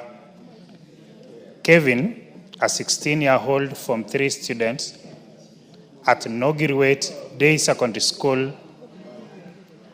had returned home from Sunday service and proceeded to the river to wash his clothes and take a bath. Sadly, 3 hours later, his clothes were found floating midstream, prompting local residents to raise alarm. Upon investigation, a crocodile was sighted, confirming the tragic incident. Honorable Speaker, it is sad to note that despite being informed promptly, officers from the KWS, who are located barely 2 kilometers from the scene, delayed their response by over 6 hours. It was ultimately 2 elderly community members and a youth group who retrieved the body from of the deceased. This is not an isolated incident. Residents of Chepalungu have long suffered repeated human-wildlife conflicts with crocodiles, the hyenas, elephants, and other wild animals frequently attacking and killing people, livestock such as goats and sheep, and even destroying crops. These losses have devastated livelihoods, undermined community security, and severely affected the socio-economic well-being of residents. Further, Honorable Speaker, residents around Chemengwa, Kinyanga, Lugumek, Kabalwa, Kosia, Nogirwet, Kapkulumben, Chebelion, Kaboson, Kamosiro, Kamongil, Kaptumo, and their environs largely depend on casual works offered by conservancies and large-scale farmers across the river. Many also rely on sand harvesting activities along the riverbanks to earn a living, put food on the table, and pay school fees. However, their lives are now endangered by the growing crocodile menace, making daily survival increasingly perilous. Honorable Speaker, it is against this background that I request for a statement from the chairperson of the Departmental Committee on Tourism and Wildlife on the following: a detailed report on the measures taken by the Ministry and the KWS to mitigate human-wildlife conflicts in Chepalungu and the wider Bomet County. 2, Honorable Speaker, an explanation for the delayed response by KWS officers in the incident involving the late Kevin Kipkemoing-Etich, and steps taken to ensure such delays do not recur. 3, Honorable Speaker, information on the compensation, if any, provided to the family of the deceased and to other victims of wildlife attacks in the constituency. Number 4, Honorable Speaker, details of a long-term strategies the ministry is implementing to prevent loss of life, protect livelihoods, and secure communities from recurring wildlife threats. And lastly, Honorable Speaker, number 5 is plans by the ministry to assist affected communities, for instance, construction of at least 2 footbridges across the river under the Kenya Wildlife Service Corporate Social Responsibility (CSR) programs to enhance residents' safety. I thank you, Honorable Speaker. We have another statement which is sought by Marianne Keitani for the same committee, and I will direct that you take it also so that they can respond to it all at the same time. These are very similar statements being sought. Yes, thank you, Honorable Speaker. Honorable Speaker, pursuant to the provisions of Standing Order number 44 2C, I rise to request for a statement from the chairperson of the Departmental Committee on Tourism and Wildlife regarding an incident of human-wildlife conflict in Chepkilot village in Aldai constituency. Honorable Speaker, there has been an increase of incidents of human-wildlife conflict in Aldai constituency. Notably, on the 14th of April 2025, a wild animal attacked and killed 6 sheep belonging to Mr. Josiah Kipkemboi Tanui of ID number 22154512 in Chepkilot village in Aldai constituency. The matter was reported to Bonjoge Police Post under OB number OB 0514/04/2025. Similarly, on 13th of April 2025, 14 sheep were attacked and killed in the same village by wild animals. The attacks have left the families in a state of fear and agony, while also threatening their livelihoods as the wild animals target their livestock. Honorable Speaker, it's against this background that I request for a statement from the chairperson on the Departmental Committee on Tourism and Wildlife on the following. One is a report on the measures being taken by the government to address the cases of human-wildlife conflict in Aldai constituency, and 2, measures being put in place by the government to compensate Mr. Josiah Kipkemboi Tanui and other victims who have suffered the wildlife attacks in Chepkilot village in Aldai constituency. I thank you, Honorable Speaker. There is not much interest. It's a very straightforward thing. Straightforward statement being sought. Yes, Kurgat, you have something to add to. Yes, Mr. Speaker, just to enrich the question that has been asked, especially by the Member of Parliament from Chepalungu, Victor Koech. Just, first of all, condolences to the loss of that young man. I feel that we need to know, is there any service level agreement, a turnaround time? Because the station that is in the region is barely 2 kilometers away, and they were not able to respond. Why do we have a station there? What is the service level agreement that is existing or that should be there? And secondly, is it possible also to have KWS and the ministry to be able to map all regions in our country so that we know in particular areas, these are the risks that are possibly possible to happen in particular regions? Because to lose a young man in such a sense of what you've been told is very, very sad, and you should not be able to lose any life if people were informed of the dangers that exist in particular regions. So I think we need to have a broad an information about that, the mapping of all possible regions that could have a conflict between the wildlife and the communities around there. Thank you.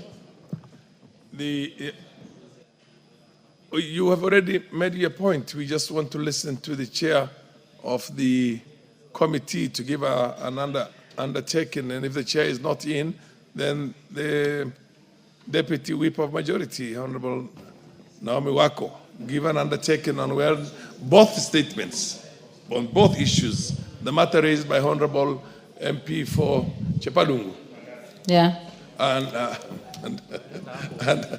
the MP for Madam Keitani can be responded to because they're very similar. Yeah, thank you, Honorable Speaker, and I'll make sure that we'll pass the message to the chairs, and 2 weeks after our recess, they'll be able to get their response. Thank you. Thank you. Yes, Honorable MP for Chepalungu, I hesitate to call you the name you want me to call you. You said you was called Mandazi. Yes, Mandazi is my name. I wasn't happy you're eating groundnuts here. I wish you were eating Mandazi, Honorable Speaker. You want me to address you as Mandazi? Proceed. Yeah, thank you. I hope I don't see somebody else. I was making a request. Proceed. Yes, I was making a request, Mr. Speaker, and I still write to the Departmental Committee Chair on Tourism to appear as a friend to the committee when the DG, together with the PS or any personnel from KWS, will be called by the committee, maybe to respond to this particular statement. I would wish for a direction that I be allowed to attend as a friend to the committee. Thank you, Honorable Speaker. The Honorable Deputy Whip, Chief Whip, you think you can take that responsibility to create that basically a rendezvous between the Honorable member who's seeking the statement and the PS and the people who are involved in that. Yeah, let me liaise with the chair and then we revert. Okay. Thank you. There is another statement that was sought on this statement by the chairperson of the Committee on Parliamentary Broadcasting and Library. We will defer this one to the afternoon. And yeah, we defer this one to the afternoon. Now we're going for the responses.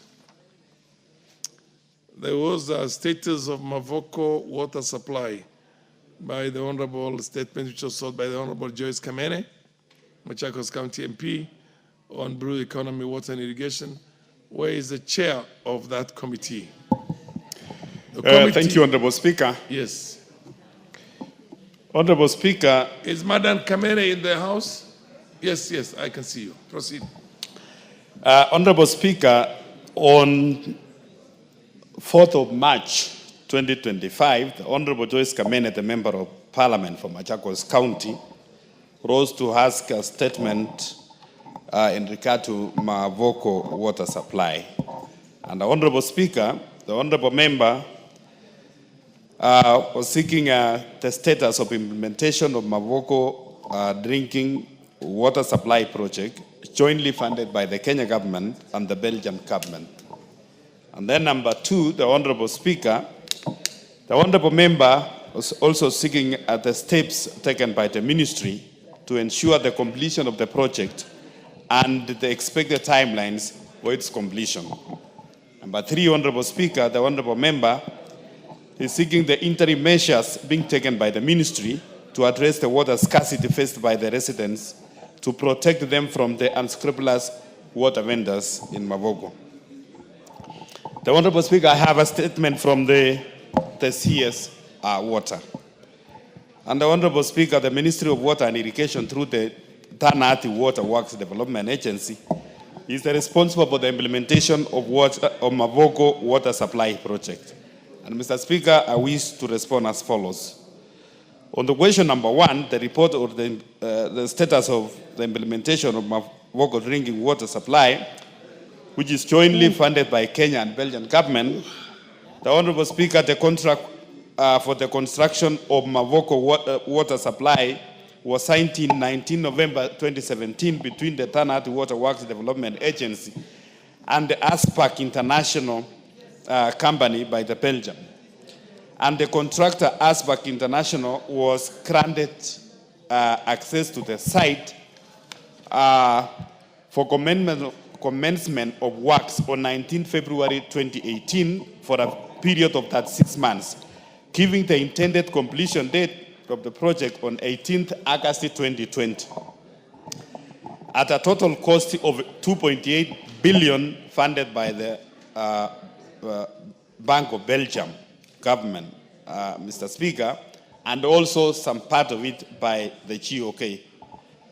Mr. Speaker, the scope of work for the project comprised of several interrelated components that collectively enhance the water supply and distribution of infrastructure. The Kenya Meat Commission Dam, Mr. Speaker, was rehabilitated and the intake constructed alongside the pumping station with a 6.2 kilometer raw water pipeline installed to deliver 8,000 cubic meters of water per day to the new water treatment plant. Meanwhile, the East Africa Portland Cement Company Dam underwent their rehabilitation and included the establishing of a pumping station and construction of 3.8 kilometer raw water pipeline to provide an additional 4,000 cubic meters of water per day to the same facility. The new treatment plant capacity as a 12,000 cubic meters of water was constructed. The distribution network was extended by constructing 3.8 kilometers of Nairobi line from Namanga interchange at EBZ and an additional 6.2 kilometers to Green Park Estate along the Mombasa Road, which also incorporated a 4,000 cubic reservoir and a 3,000 cubic capacity tank of 15 meters high, still elevated, and pumping station.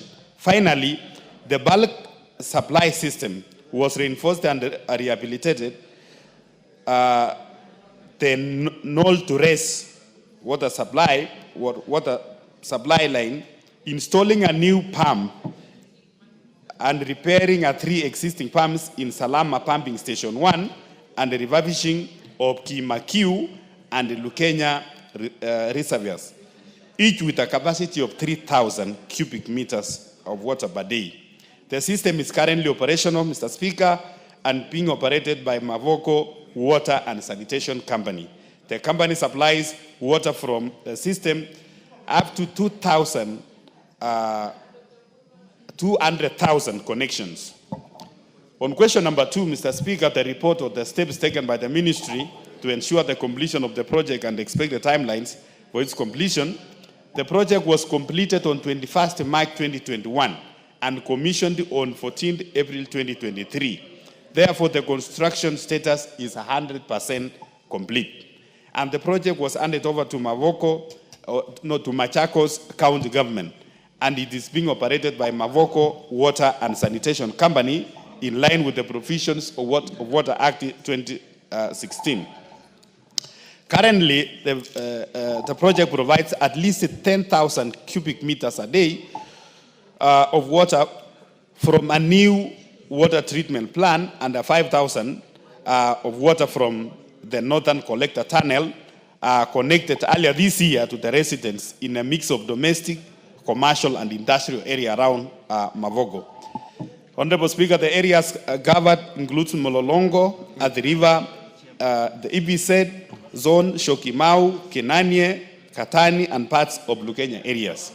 Question number 3, the interim measures being taken by the ministry to address the water scarcity faced by the residents and protect them from the unscrupulous water vendors.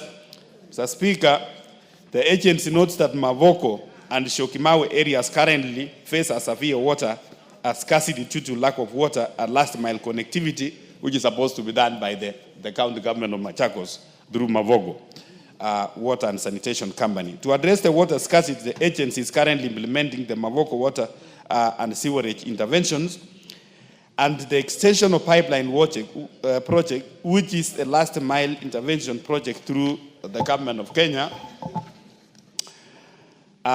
funding with a funding estimated to cost about 585 million.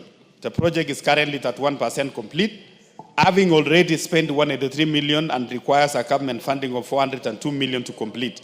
The last mile project aims to connect about 50,000 households and increase the access of 250,000 residents in Shokimau, Mlolongo, and the other river. Honorable Speaker, the scope of Mavoko Water and Sewerage intervention is the extension of the pipeline project, includes the 50-kilometer water distribution line ranging from 63 mm to 250 mm diameters of pipe, linking to about 60-kilometer sewer lines ranging from 200 to 600. The rehabilitation works for existing water supply and sewerage infrastructure, the provisions of water exhaust trucks to provide a technical assistance also to Mavoko water supply. However, this project is faced with the frequent extensions and completion dates due to the delays in Exchequer, Mr. Speaker. Mr. Speaker, in addition, the ministry through the Nati Water Works Development Agency is preparing the Mavoko Kitengela last mile connectivity project, which aims to increase the number of households connected to water to an estimated amount of 592 million. And it is currently under the consideration and funding by the national government. In conclusion, Honorable Speaker, the Ministry of Water and Sanitation and Education through the Tanati Water Works Development Agency is committed to ensure a sufficient, a reliable, a sustainable water supply system for Mulolongo, Athi River, the EVZ areas, the Shokimau, Kenanye, Katani, and parts of Lukenya, the Honorable Speaker. Thank you, Honorable Speaker. And Mr. Speaker, as a chair of the committee, I want to confirm that even these as we go to the financial year 2025-2026, Honorable Speaker, as a committee, after recess, we are going to visit. We are going to visit the area of Mavoko and the Syokimau area, Honorable Speaker, to assess the situation, because already there is a contractor who was given some work. About 183 million has been utilized, and we are seeking to increase the resources, Mr. Speaker, to make sure that the houses or the community around that area have access to water. Thank you, Honorable Speaker.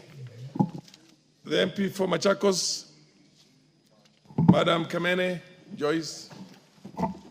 Thank you, Mr. Speaker. Speaker, yes, they have answered the question, but they have not given any timelines, any commitment.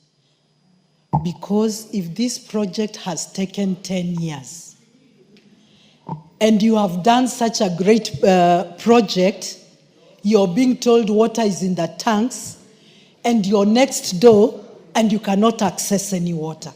And it is there year after year.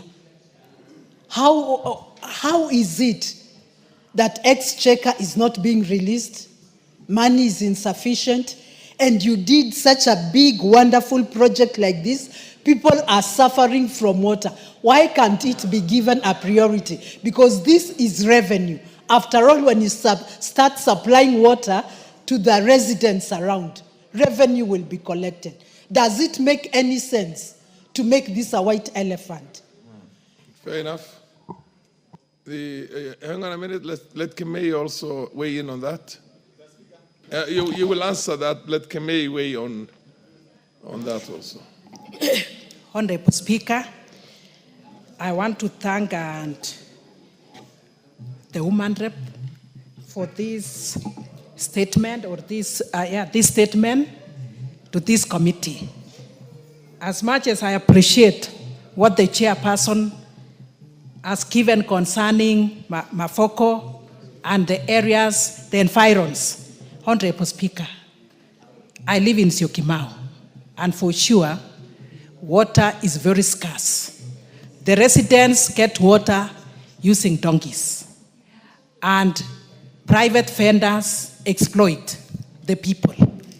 So when the chairperson here has said that the ministry is actually going to do the last mile connectivity, this has been the case for the last over 10 years, 15 years. Yet, we pay taxes, or people pay taxes for the same. People pay what is expected of them. Not to forget the sewerage, Honorable Speaker. So I feel this answer is not sufficient. There are no timelines the way the county MP has said. It is like there is no seriousness that is given to it, Honorable Speaker. Fair enough, the Honorable Bowen. The issue is this has been ongoing for 10 good years. Can you be definitive about the exact timeline when the residents of Mavoko are going to enjoy that massive government investment? The Honorable Speaker, number one, I want to say, Mr. Speaker, as a committee, we take our work very seriously. Number two, Honorable Speaker, water is a devolved function, especially the last mile connectivity. Mr. Speaker, the national government, through the Water Development Agency, and in this case through the DANATI, they have done the pipeline, the tanks, the dams, and everything. And they were handed over, or the project was handed over to Machakos County government, which is now currently managed by Mavoko Water Supply. It is Mavoko Water Supply through the county government of Machakos to do the last mile connectivity. And Mr. Speaker, like that one is not enough, we have also taken a position as a committee, and we have asked the ministry now that the county government don't have that capacity and they don't have the resources. Mr. Speaker, we are also seeking to support the county government, because the people who are there, the people who live in Syokimau, the people who live in Kananye, Katani, and those areas, they are also Kenyans who are paying taxes. And we are going to take a deliberate action. And I've said here, Mr. Speaker, that this financial year, 2025-2026, we are going to provide resources to help Mavoko water supply and Machakos County government to do the last mile connectivity for the people around there. This financial year? Which is going to be from June? Yes. Fair enough. That's a very firm undertaking, and it's a presumption of the chair that you have already done your work very well. I don't see any more interest in this other than the Honorable, yes. Is it on the same? Yes. What is your issue? Thank you, Mr. Speaker. Water supply management across Kenya, all counties being a devolved function, is the problem. It lacks in every county. People are suffering clean, safe water to drink, and the counties look like they do not understand what to do in that sector. We would love all the governors to take this issue seriously, not just Mavoko, even Busia, where I come from. Women travel miles and miles seeking for the same, seeking for water, which ends up bringing up other issues like girls being raped in forests because of this issue. So water is a devolved function, and we need to task the governors to do something about it. Pipe water every month into some homes. At the end of 5 years, we'll have so many homes getting piped water and safe to drink at the same time. Thank you, Mr. Speaker. On the same? Madam Rachel Nyamai.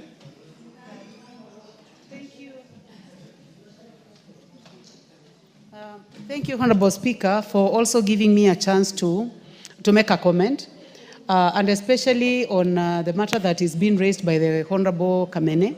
And I fully feel her that when a project takes 10 years and people have not benefited, it stops being useful, Honorable Speaker.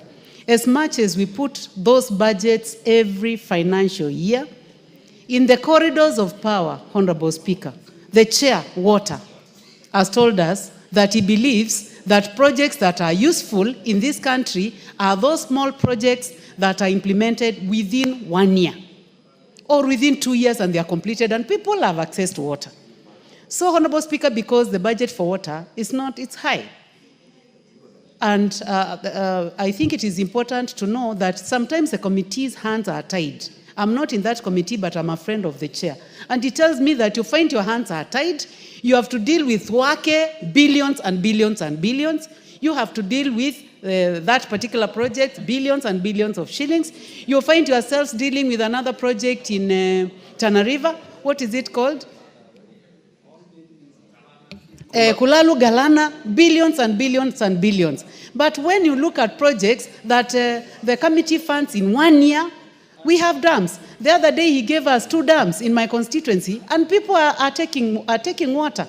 And they are small projects of 20, 30 million up to 100 million. But talking about billions of Wake Dam and expecting this to be a project of Machakos, Makwiny, and Kitui.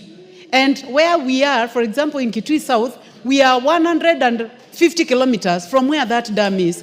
Billions and billions of shillings will keep going to those huge projects. And the committee doesn't have much control, but will keep financing, sorry to say, to the benefit of others. Thank you. I think there being no further interest on this, we'll go to the next response. The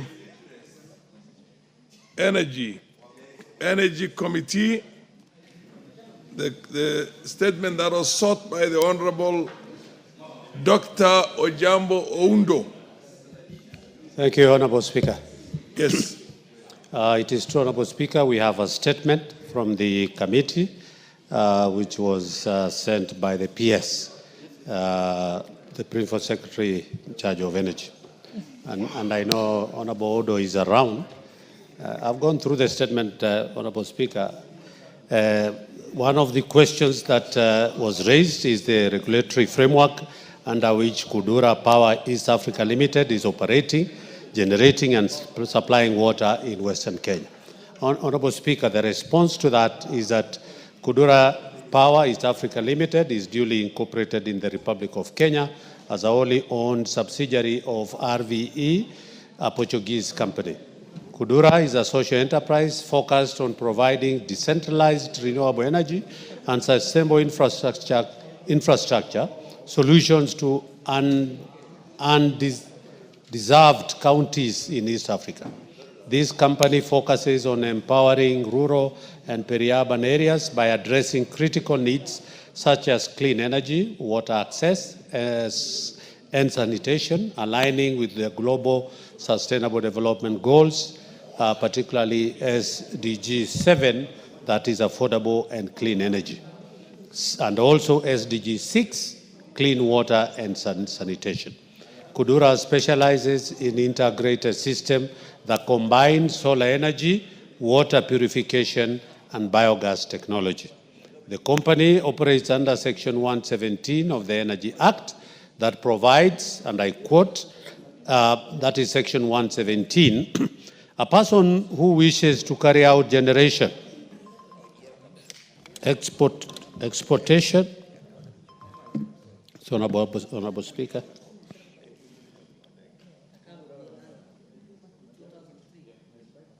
exportation, importation, transmission, distribution, and retail supply of electricity must apply for a license, as the case may be, to the authority in accordance with the provisions of this Act.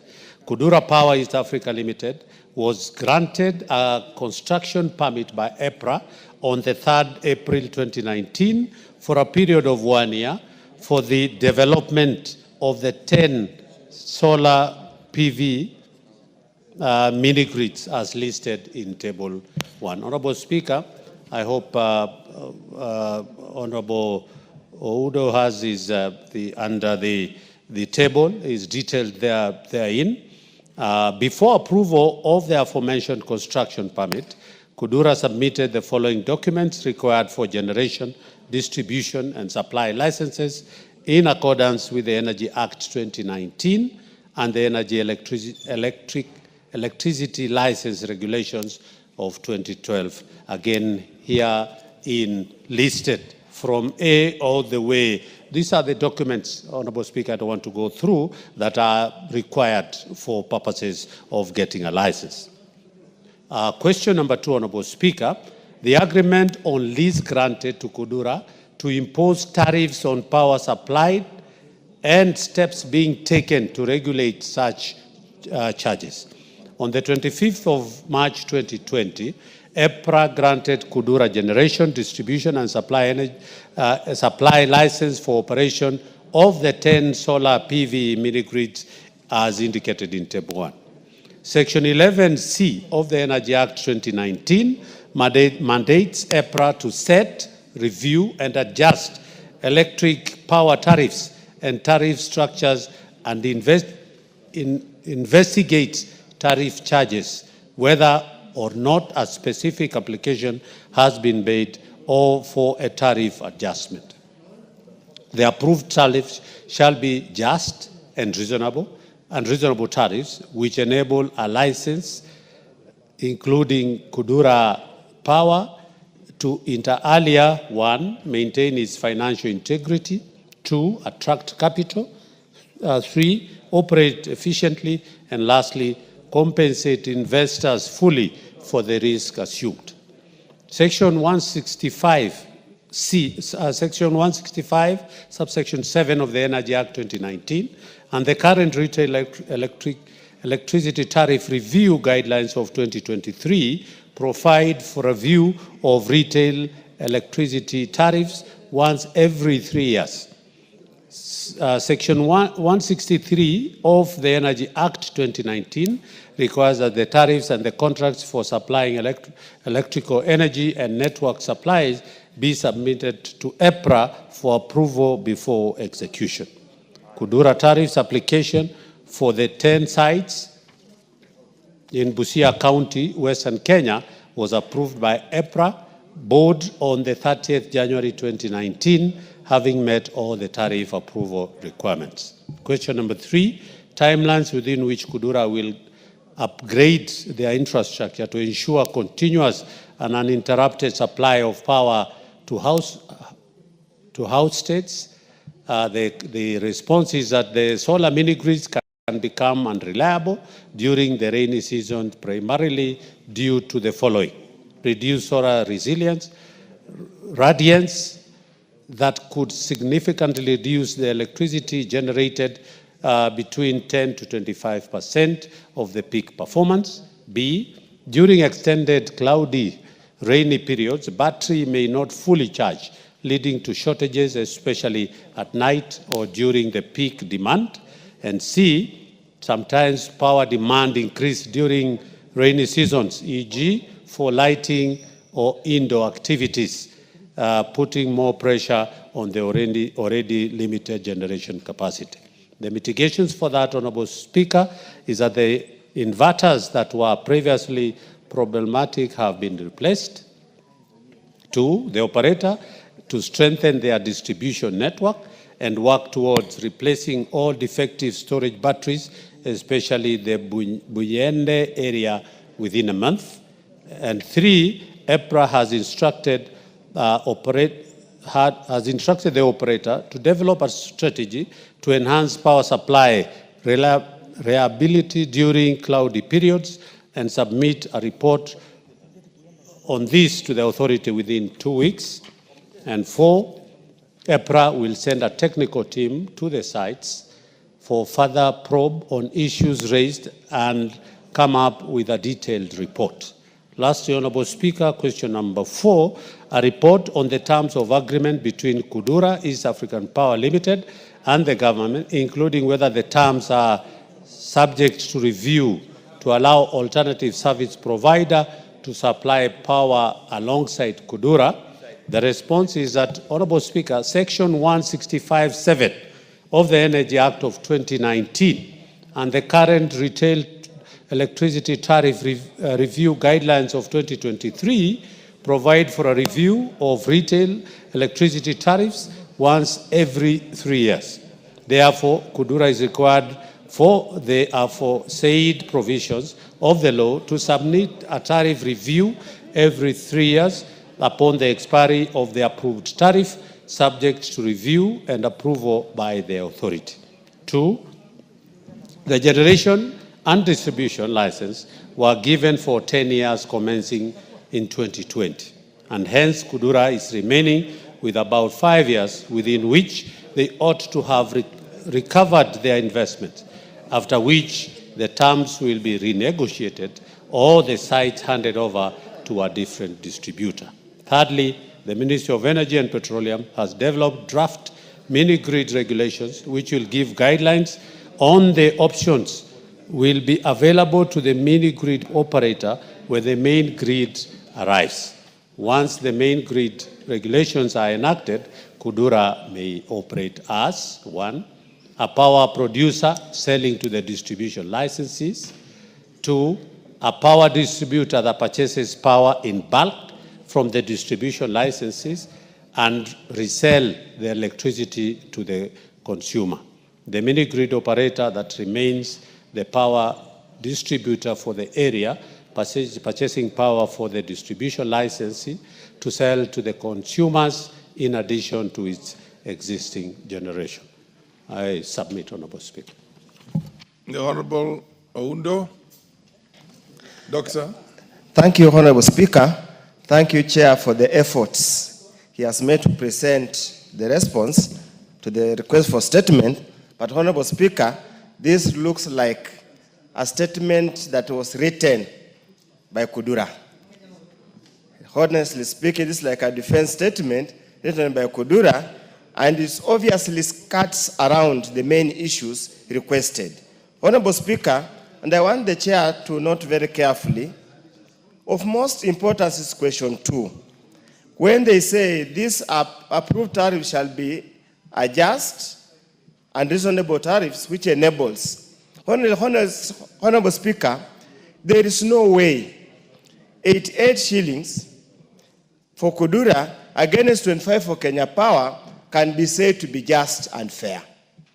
This is exploitation, this daylight robbery, which honestly speaking cannot be called to be just and fair. Second, Honorable Speaker, they indicate that the tariffs are reviewed every 3 years. Kudura started operating in 2020. Obviously, as a follow-up question, which I hope the chair will get those details and revert, is when was the last review, and when was it reviewed from what to what? Honestly speaking, Honorable Speaker, the main concern and the main overriding concern is the issue of the tariffs.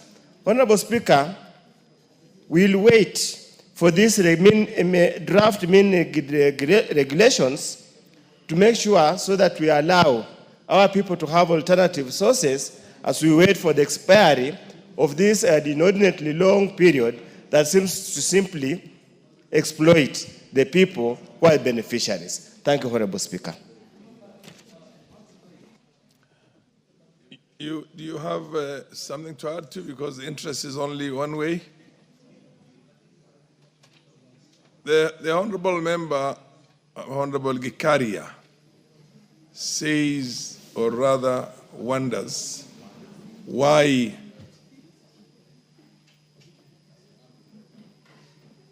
the issue of, why don't you give him the mic? What's happening with the mics?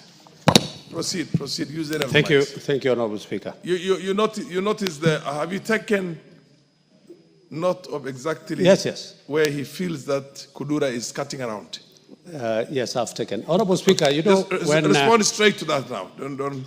Honorable Speaker, I know Honorable Waudo, and he's very, he prepares himself for... He's thorough. There's no very doubt. thorough. Yes. Yeah, that is the word. Very thorough. Yes. And when I got this response, I knew part of what he's saying will be coming up, Honorable Speaker. And I totally agree with him that I don't agree with him on only one aspect, that this is a response by Kudura themselves. Honorable Speaker, this statement is signed by the Principal Secretary in charge of energy. So that is a confirmation that I want to say that it is not from Kudura, but it's from the PS. Secondly, Honorable Speaker, the issues that he has raised are very, very key, and I totally agree.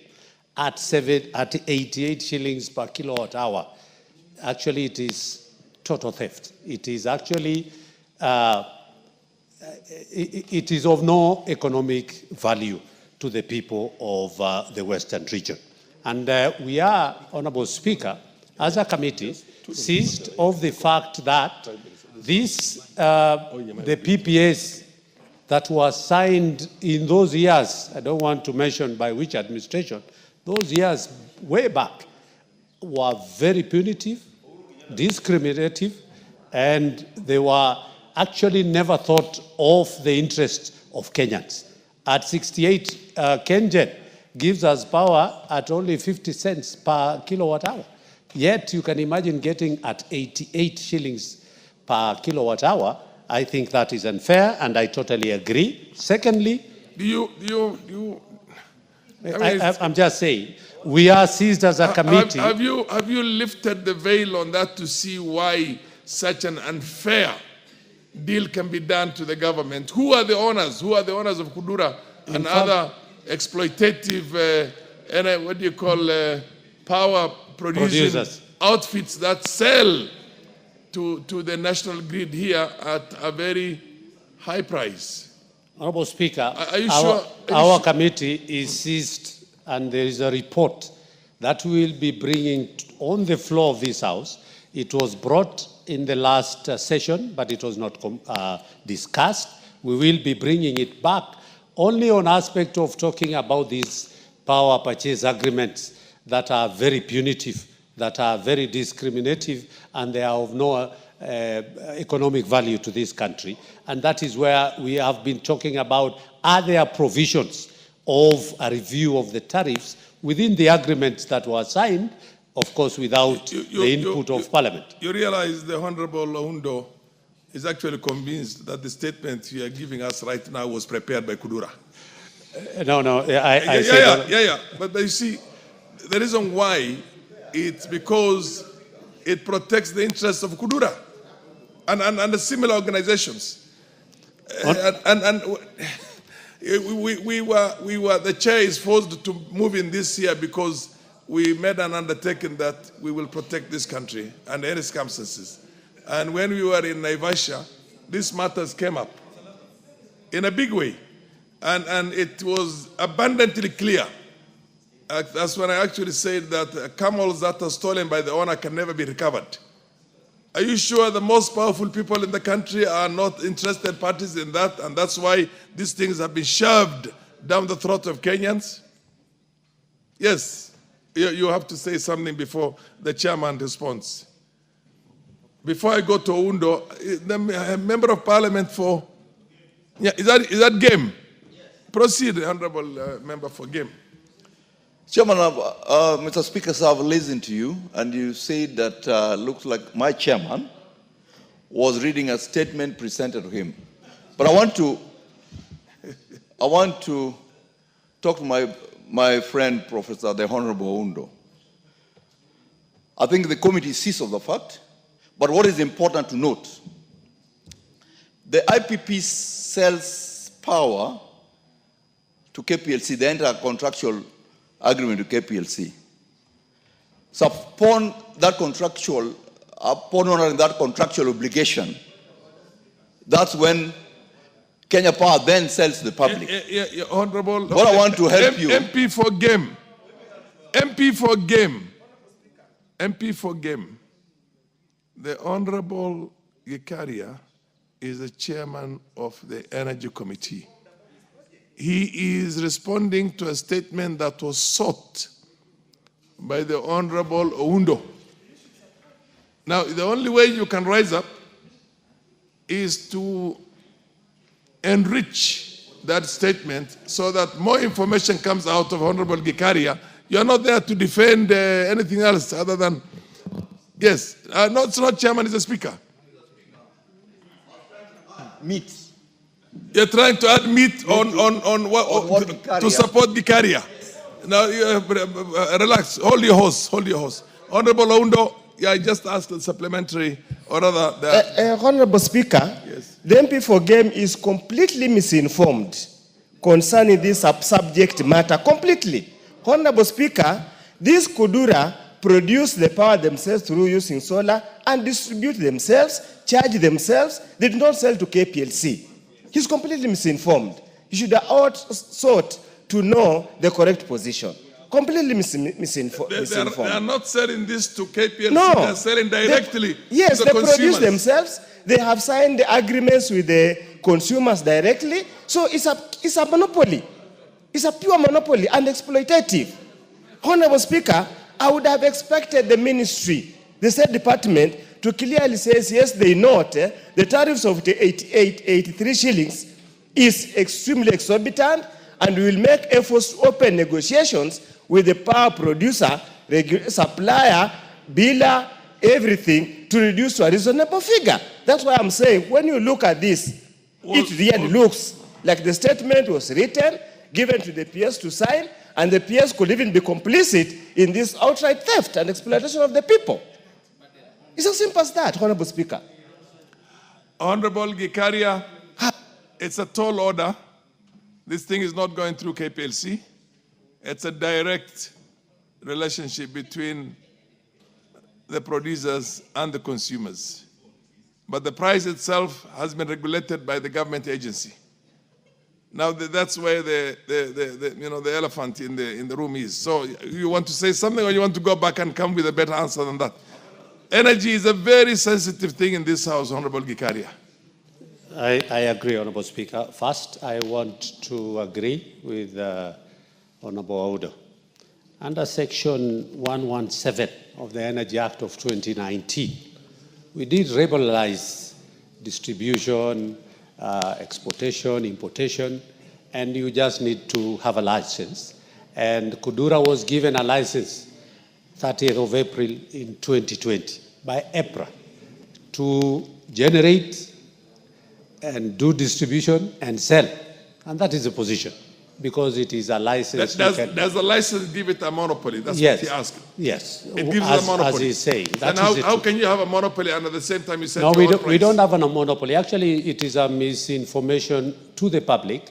Under Section 117 of the Energy Act of 2019, I was the chair then, and I moved those amendments here and liberalized the energy sector in a very wide way, from generation. Liberalized? Yes, You mean you liberalized? Yes, yes. Okay. So that is the position, and I want to agree. At the same time, it is that, as the question he had asked, as to whether we have a review of this.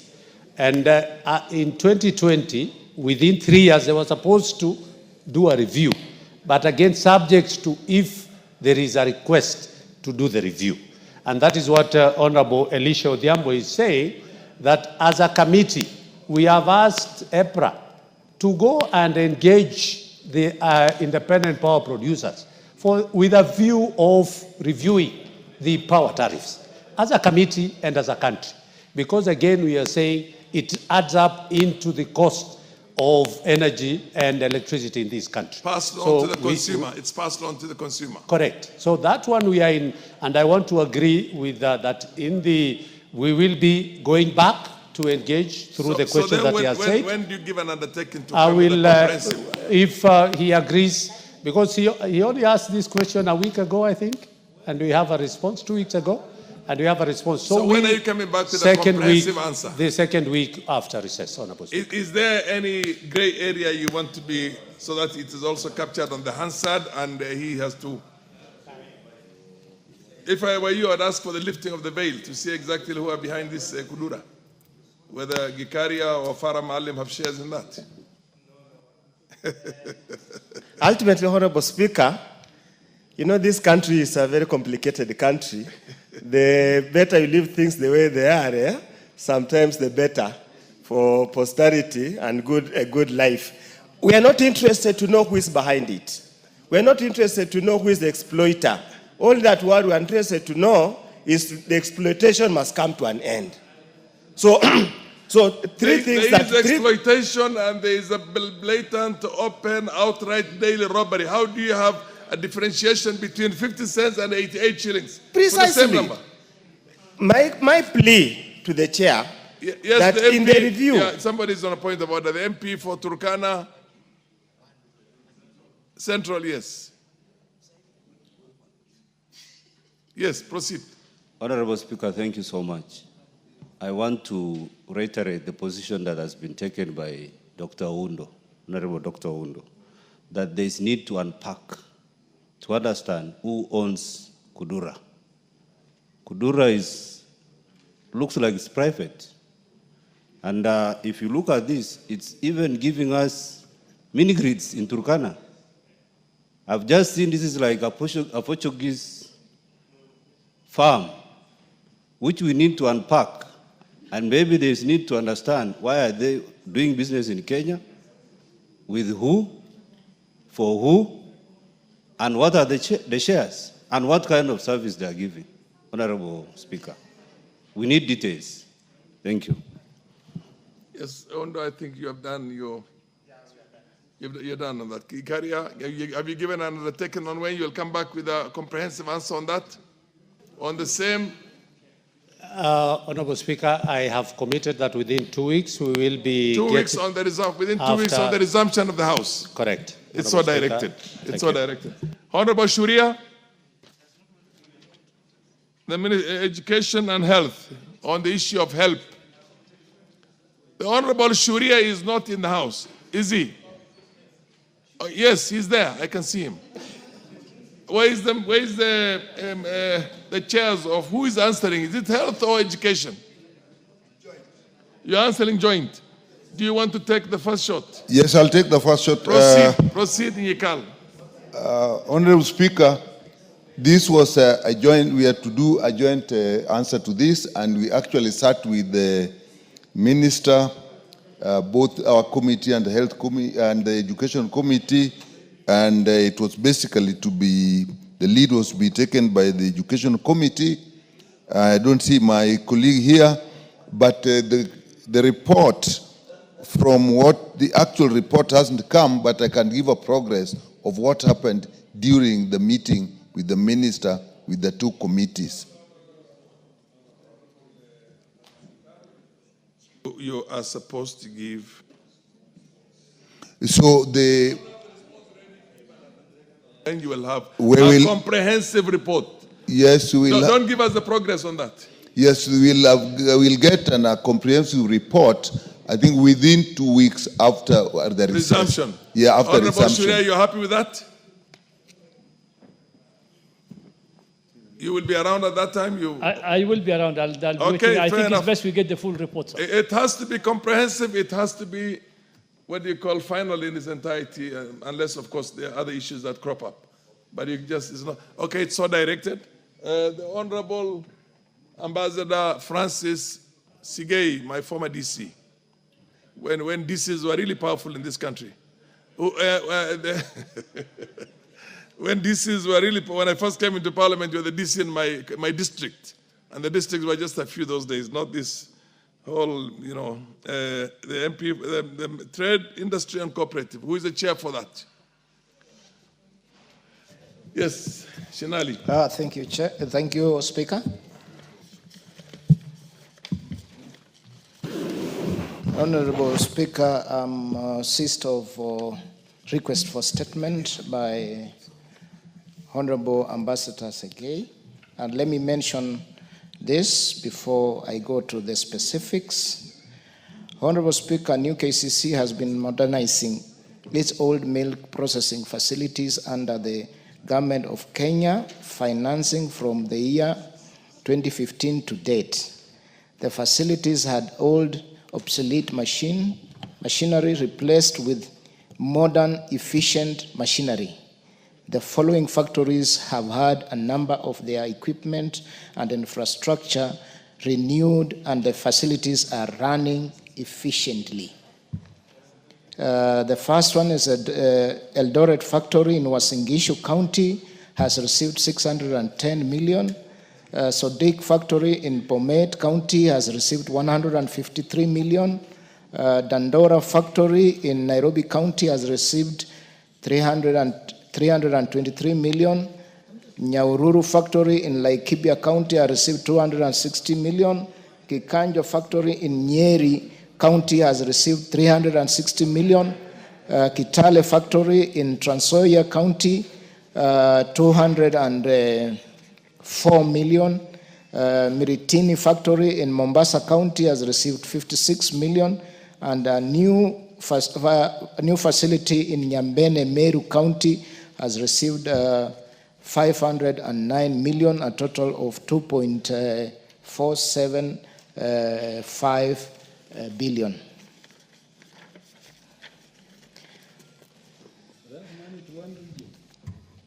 Several regions, Honorable Speaker. Honorable Speaker, let me mention a few items being produced by these factories, Madam Speaker. Madam Speaker, Dandora factory in Nairobi County produces fresh milk, yogurt, mala, butter, and cheese products. B. Eldoret factory in Uasin Gishu County for fresh milk, mala, long life, and milk butter. Nyaururu factory in Laikipia County for extended shelf life and long life milk products. Sodik factory in Bomet County for fresh milk, extended shelf life, and long life milk products. Miritini factory in Mombasa County for fresh milk. Kitale factory in Trans Nzoia County for ghee, butter, and milk butter. Kikanjo factory in Nyeri County for milk butter and water bottling. Let me go to specific statement as requested by Ambassador Francis Segei, MP, member for Sotik constituency. Honorable Speaker, I wish to submit the following response from the Cabinet Secretary, Ministry of Cooperatives and SMEs, to specific issues raised by the honorable member. Madam Speaker, the first response is on the upgrading of new cooperative creameries Sotik processing plant, including the current earnings of dairy farmers since its upgrading and measures put in place to implement buying of milk from dairy farmers at Kenya shillings 55 to increase their earnings and attract more deliveries. Honorable Speaker, several old obsolete machines were replaced with modern efficient machineries that was successfully installed and has been running. Some of the equipment that were procured and installed in Sotik and have been in use. The machines are: 1, supply, installation, and commissioning of aseptic tetrahydron milk filling machine. Second is supply, installation, and commissioning of refrigeration compressor. Third is supply, installation, and commissioning of 650 kVA generator set. The fourth one is construction of a production store. 5, supply, installation, and commissioning of an automatic CIP system. 6th is outsourced stream from biomass boilers as an alternative source to fuel, solar power as an alternative source of energy. Number 2,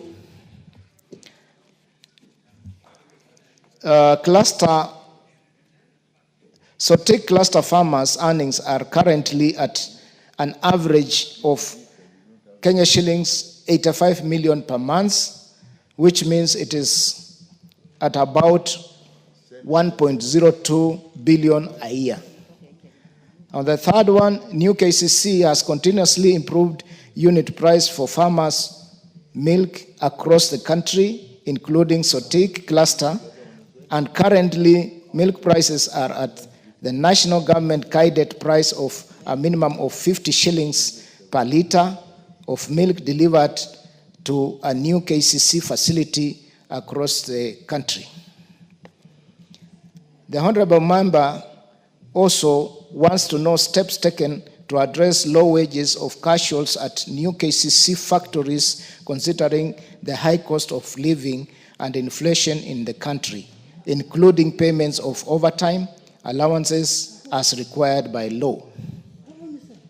Honorable Speaker, 1, the new KCC employs staff as per the Government of Kenya labor guidelines and within the new KCC human resource policy.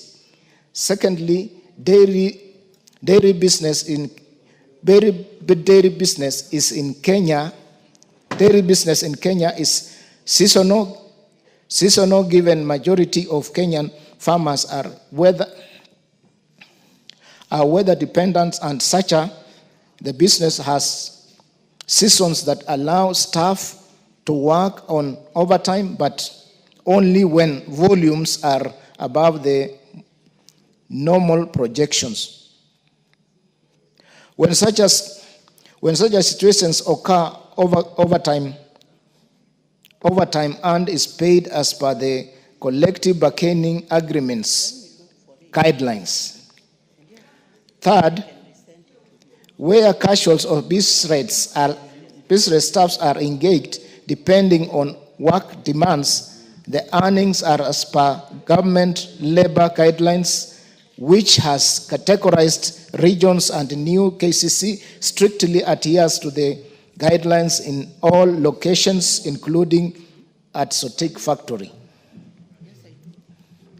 Thirdly, the member wants to know the measures put in place to create participation by the dairy farmers to be more involved in process of new KCC cooperative creameries and success.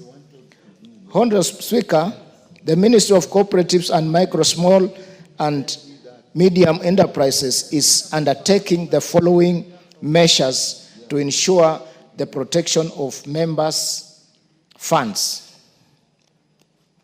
The new KCC has elaborate independent extension services groups run by farmers through their appointed leadership in various clusters across the country, and the Sotik region has very strong extension group. Number two, the new KCC leadership engages farmers regularly through its raw milk procurement and extension services department, services department, which is fully operational department that coordinates all the new KCC farmers through their leadership and various farmers, cooperatives, and even directly to individual farmers. Thirdly, the top leadership of KCC, that includes the managing director, all the way to their board of directors, occasionally engage with the farmers and their leadership across the entire country. And Sotik region farmers are among the stakeholders that are involved in such forums. Number four, Madam Speaker, a report on products produced at Sotik milk processing plant and plans in place to vary the type of products manufactured, including plans to maintenance of the machines processing products such as mala. Madam Speaker, Sotik factory processes and packages fresh milk, 24 hours shelf life, extended shelf life, 90 days shelf life, and long life milk products. That's a 1 year shelf life milk. The milk products in the Sotik factory are in the following stock keeping units. Treta Final aseptic. In this brand, we have Gold Crown, KCC Fresh, and Taifa. Tetra Classic aseptic. In this brands, we have Gold Crown, KCC Fresh, Taifa, and Paco. Third, we have extended self-life. In this brand, we have Fresh 500 ml, Gold 200 ml, Gold 500 ml. Fourth, we have fresh milk in these brands. We have 10 and 20 liters, fill pack 200 ml, fill pack Gold 500 ml, fill pack Fresh 500 ml, fill back 500 ml Taifa, fill back 200 ml. Two, new KCC machine maintenance is undertaken as per the best maintenance practices as per equipment manufacturers' guidelines and is being implemented across all factories, including Sotik. Third, mala as a new KCC product is processed in Dandora and Eldoret factories that have the full infrastructure of mala processing, fermentation, and packaging, but distributed to all KCC sales depots, which Sotik sales depot getting mala from Eldoret factory that serves the following sales depots: Eldoret, Sotik, Kisumu, while the mala from Dandora is distributed to the following sales depots: Nairobi, Nakuru, Nanyuki, and Mombasa. Honorable Speaker, attached is the response that the Cabinet Secretary and annexures for transmission to the Honorable Member. Thank you. Thank you very much, Chair. The Honorable Ambassador Francis Sigei, is the answer satisfactory? Madam Speaker, I think, first of all, I want to appreciate the effort which the chairman has tried to answer my questions. But if you look at the answer, it's a long story. Very, very long story. Winding and rewinding. And I was asking specific questions. And in that mix, Madam Speaker, we have lost out. I didn't get the answers for what I wanted. Number one, Chair, the prices of milk. Ambassador, before you lose hope, the chair is here. Yes. You can raise the specific I want to raise, matter that has coming not there. been That's why I'm saying responded to. In Sotik is less than 50 shillings. And you have to confirm. And that's why, Chair, Mr. Speaker, that is why our farmers in Sotik are now selling their milk to the private processors. And we are going to kill KCC. So, Chair, I'm not happy with that answer of prices. Number two is the issue of that status of that processing plant.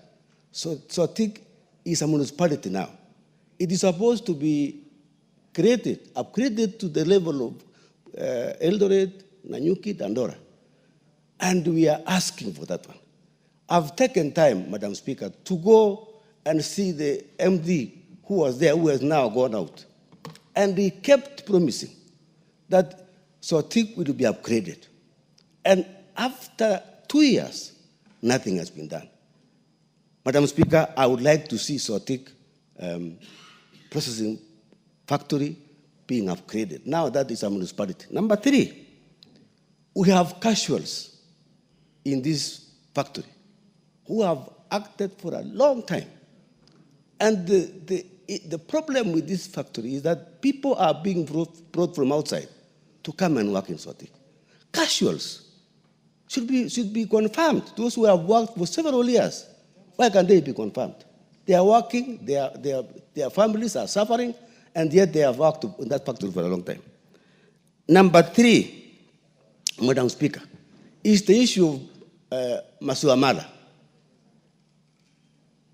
Madam Speaker, up to last year, Mr. Sigei, who was acting, who was the KCC MD, kept telling me that the line of Mala in Sotik was in place, and that the only thing they were doing was maintenance.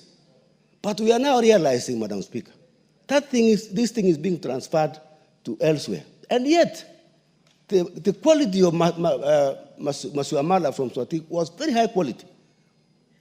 Madam Speaker, I would like to demand that this factory is reinstated in Sotik so that our people can be able to get the maximum benefit from our people.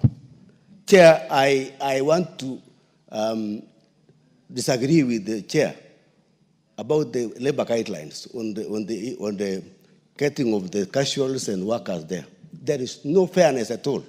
We need somebody should come with a better answer when you come back. Because the casuals who are there, I know by name. And they have been there for a long time, while other people have been brought to this factory, and they are left out. So, Madam Speaker, I need a better answer. Those are very clear concerns, Chair, by the Honorable Ambassador Member for Sotik. And although he went up to 3, I listened to you very keenly. You have raised 5 fundamental issues. So, Chair, when are you going to give a response? Because clearly you are saying that you are not satisfied.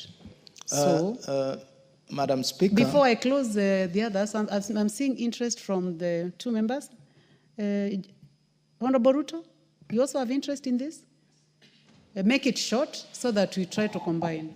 Thank you so much, Madam Speaker, for giving me this opportunity to also write on the concerns of my colleague, Member of Parliament for Sotik.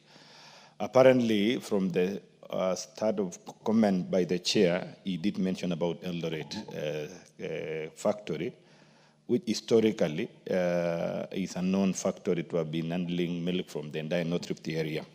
But with the huge assets that have been put in place, it's so much painful to see how they're going down wastage with the whole cost that have been put in it.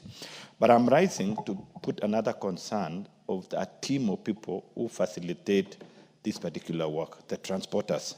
Madam Speaker, you will really have to sympathize with the transporters whom their dues have gone more than 2 years.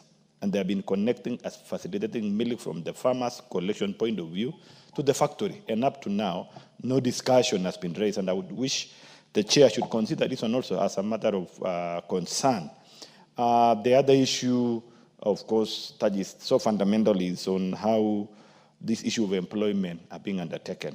And there's a concern that the governance people in the board have issues more. So chair has been mentioned in terms of interference. What we are calling upon is, how can a factory that is a support of the government, remember it is under domicile under the Ministry of Cooperatives, it has absolute support of the government and is critically failing. I mean, as it is right now, what are we going to do? We need also to see how to sort out the governance issues and ensure this entity runs the business of distribution of milk after processing.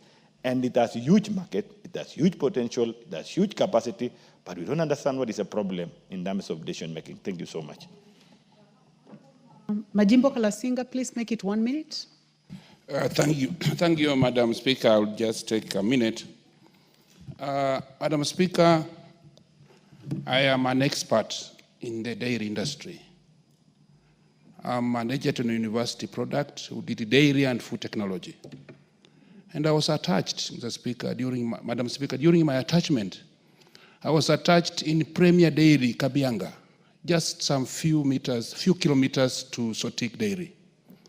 Madam Speaker, you cannot tell us that you are servicing a Mala line. Masiwa Mala requires only fermentation tanks, starter cultures, and a Tetra Classic machine which they are using to package fresh milk or UHT milk can be used the same line. There is no reason, Madam Speaker, to be told that Mala line is not operational.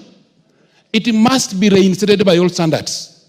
And two, Madam Speaker, the moment you remove the Mala line, you reduce the workforce.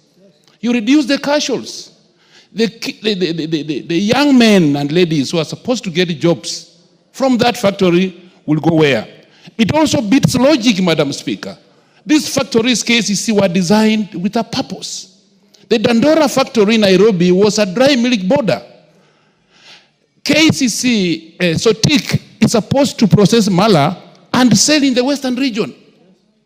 Madam Speaker, you cannot tell me that you will process Mala from a region where there is no raw milk. Sotik is situated in the center of farmers producing the best milk in this country. The BF, Madam Speaker, for information, the BF of milk in Sotik is the highest, 5.5% butterfat content. Best for this product. Madam Speaker, let's support this farm. Let the chairman come with a substantive answer that will tell this House that the fermented milk line must be restored and casuals must be employed. And this issue of dealing with casuals for years and years must stop, Madam Chair. Thank you, Madam Speaker. Thank you very much. I think you've made your point. Honorable members, I would like to go back to the chair. Chair. Thank you, Madam Chair. The issues raised by members are very critical. And as a committee, Madam Chair, we had already made a program that we must visit these factories to see by ourselves, investigate, and come up with a clear report. Though we have done that, Madam Speaker, we have to confirm also that the Ministry of Cooperatives has acquired a facility, because we know what has been ailing the industry. Number one is management, and interviews are on to have a substantive general manager or managing director in that factories. And number two, there is now a facility to make sure when farmers deliver milk, they are paid. That one has been put in place, which was problem number one. These other issues, I request the honorable member, when we are going to Sotik, we shall invite you so that you are with us in the team. We come up with the issues, and finally, Madam Speaker, I would request the member that instead of coming with an answer in a short time, you allow we come with substantive answers after our trips in these factories. Thank you, Madam Speaker. Thank you. Listening to you, Chair, and also listening to the Honorable Member for Sotik, the response is not satisfactory. And also bearing in mind that we have also gotten other issues related to the same from the Honorable Member for Keses and also the Honorable Majimbo Kalasinga. And the statement you have made is that you already have a program that you'll be going to the field. So can you give the House a date? Yeah, a possible date that you plan to go so that we can satisfy the member and also his constituents who are listening, because they would like to have a solution. After recess, which week? Madam Speaker, after recess, I'll need about 4 weeks. 4? 4 weeks, 1 month. Honorable Member for Sotik?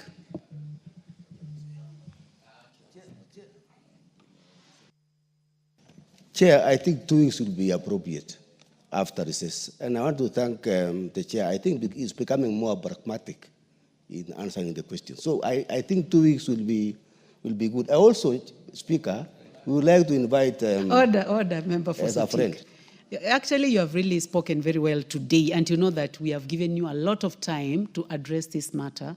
The Chair has made a lot of effort, bearing in mind that he's not the Cabinet Secretary, and he has made a commitment that he'll be going to the field, and you have requested 2 weeks after recess. Chair, you may take your seat. It will be 2 weeks. Let's plan. Kindly, your committee to plan in 2 weeks after recess. Or do you have another activity scheduled? Please, give him the mic, please. Madam Speaker, we have other activities scheduled. And you know very well we are going in budget making. I don't want to give dates which will fail us. As a House, we must be specific and we must give answers that can live.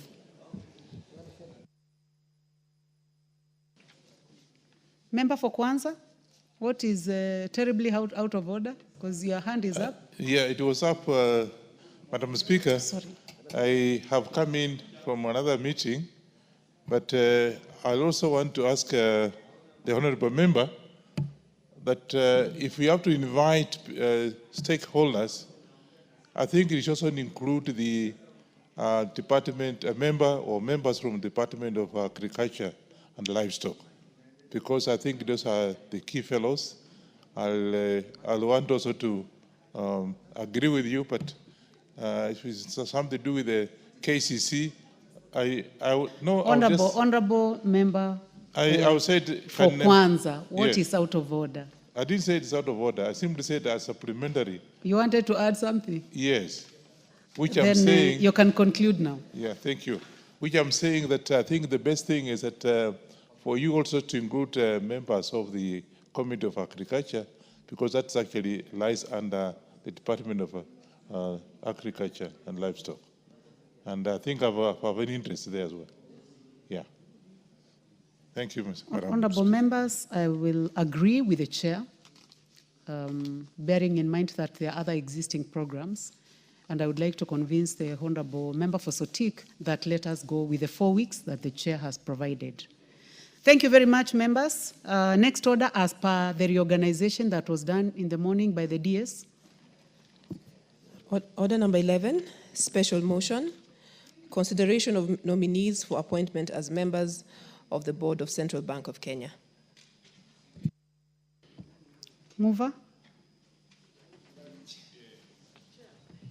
Chair, please proceed.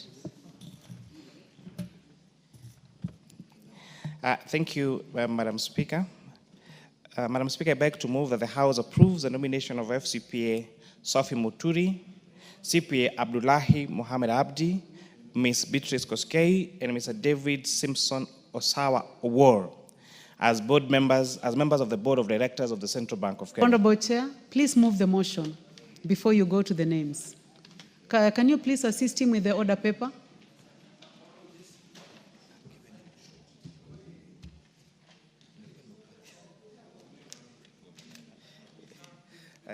Madam Speaker, you know, Honorable Mwiti had distracted me. Honorable Speaker, I beg to move that taking into consideration the findings of the Joint Committee of the National Assembly Departmental Committee on Finance and National Planning and that of the Senate Standing Committee on Finance and Budget on the approval hearing of nominees of appointment as members of the Board of Central Bank of Kenya, laid on the table of the House yesterday, Tuesday, the 29th of April 2015, and pursuant to Section 11.2 of the Central Bank of Kenya, Cap 491, that this House approves the appointment of the following nominees as members of the Board of the Central Bank of Kenya. 1, FCP Sophie Muturi. 2, CP Abdullahi Mohammed Abdi. 3, Ms. Beatrice Koskei. And 4, Mr. David Simpson Osawa Owor. Madam Speaker, I beg, Honorable Speaker, the Board of Directors of the Central Bank of Kenya is established under Section 10 of the Central Bank of Kenya, Cap 491. Further, Section 11(1)(d) of the Act provides that the board shall consist of a chairperson appointed by the President, a governor, a principal secretary to the National Assembly or his or her representative, who shall be a non-voting member, and 8 other non-executive directors. The Board of Directors of the Central Bank of Kenya is established under Section 10 of the CBK Act, who are responsible for the following. 1, determining the policy of the bank, excluding the formulation of policy. 2, setting the bank's objectives and overseeing its financial management and strategic direction. And 3, continuously reviewing the bank's performance and carrying out its functions. 4, consistently monitoring the governance performance in fulfilling the responsibility of the office and ensuring that the bank objectives is achieved. And 5, assessing whether policy statements issued under Section 4B align with the bank's primary functions and objectives under Section 4. And lastly, maintaining constant oversight over the use of the bank's resources. Madam Speaker, the appointment of the Director of the Board of the Central Bank of Kenya shall take into consideration the provisions of Section 11(7) of the CBK Act. This section provides that persons shall be eligible for appointment as a director if the person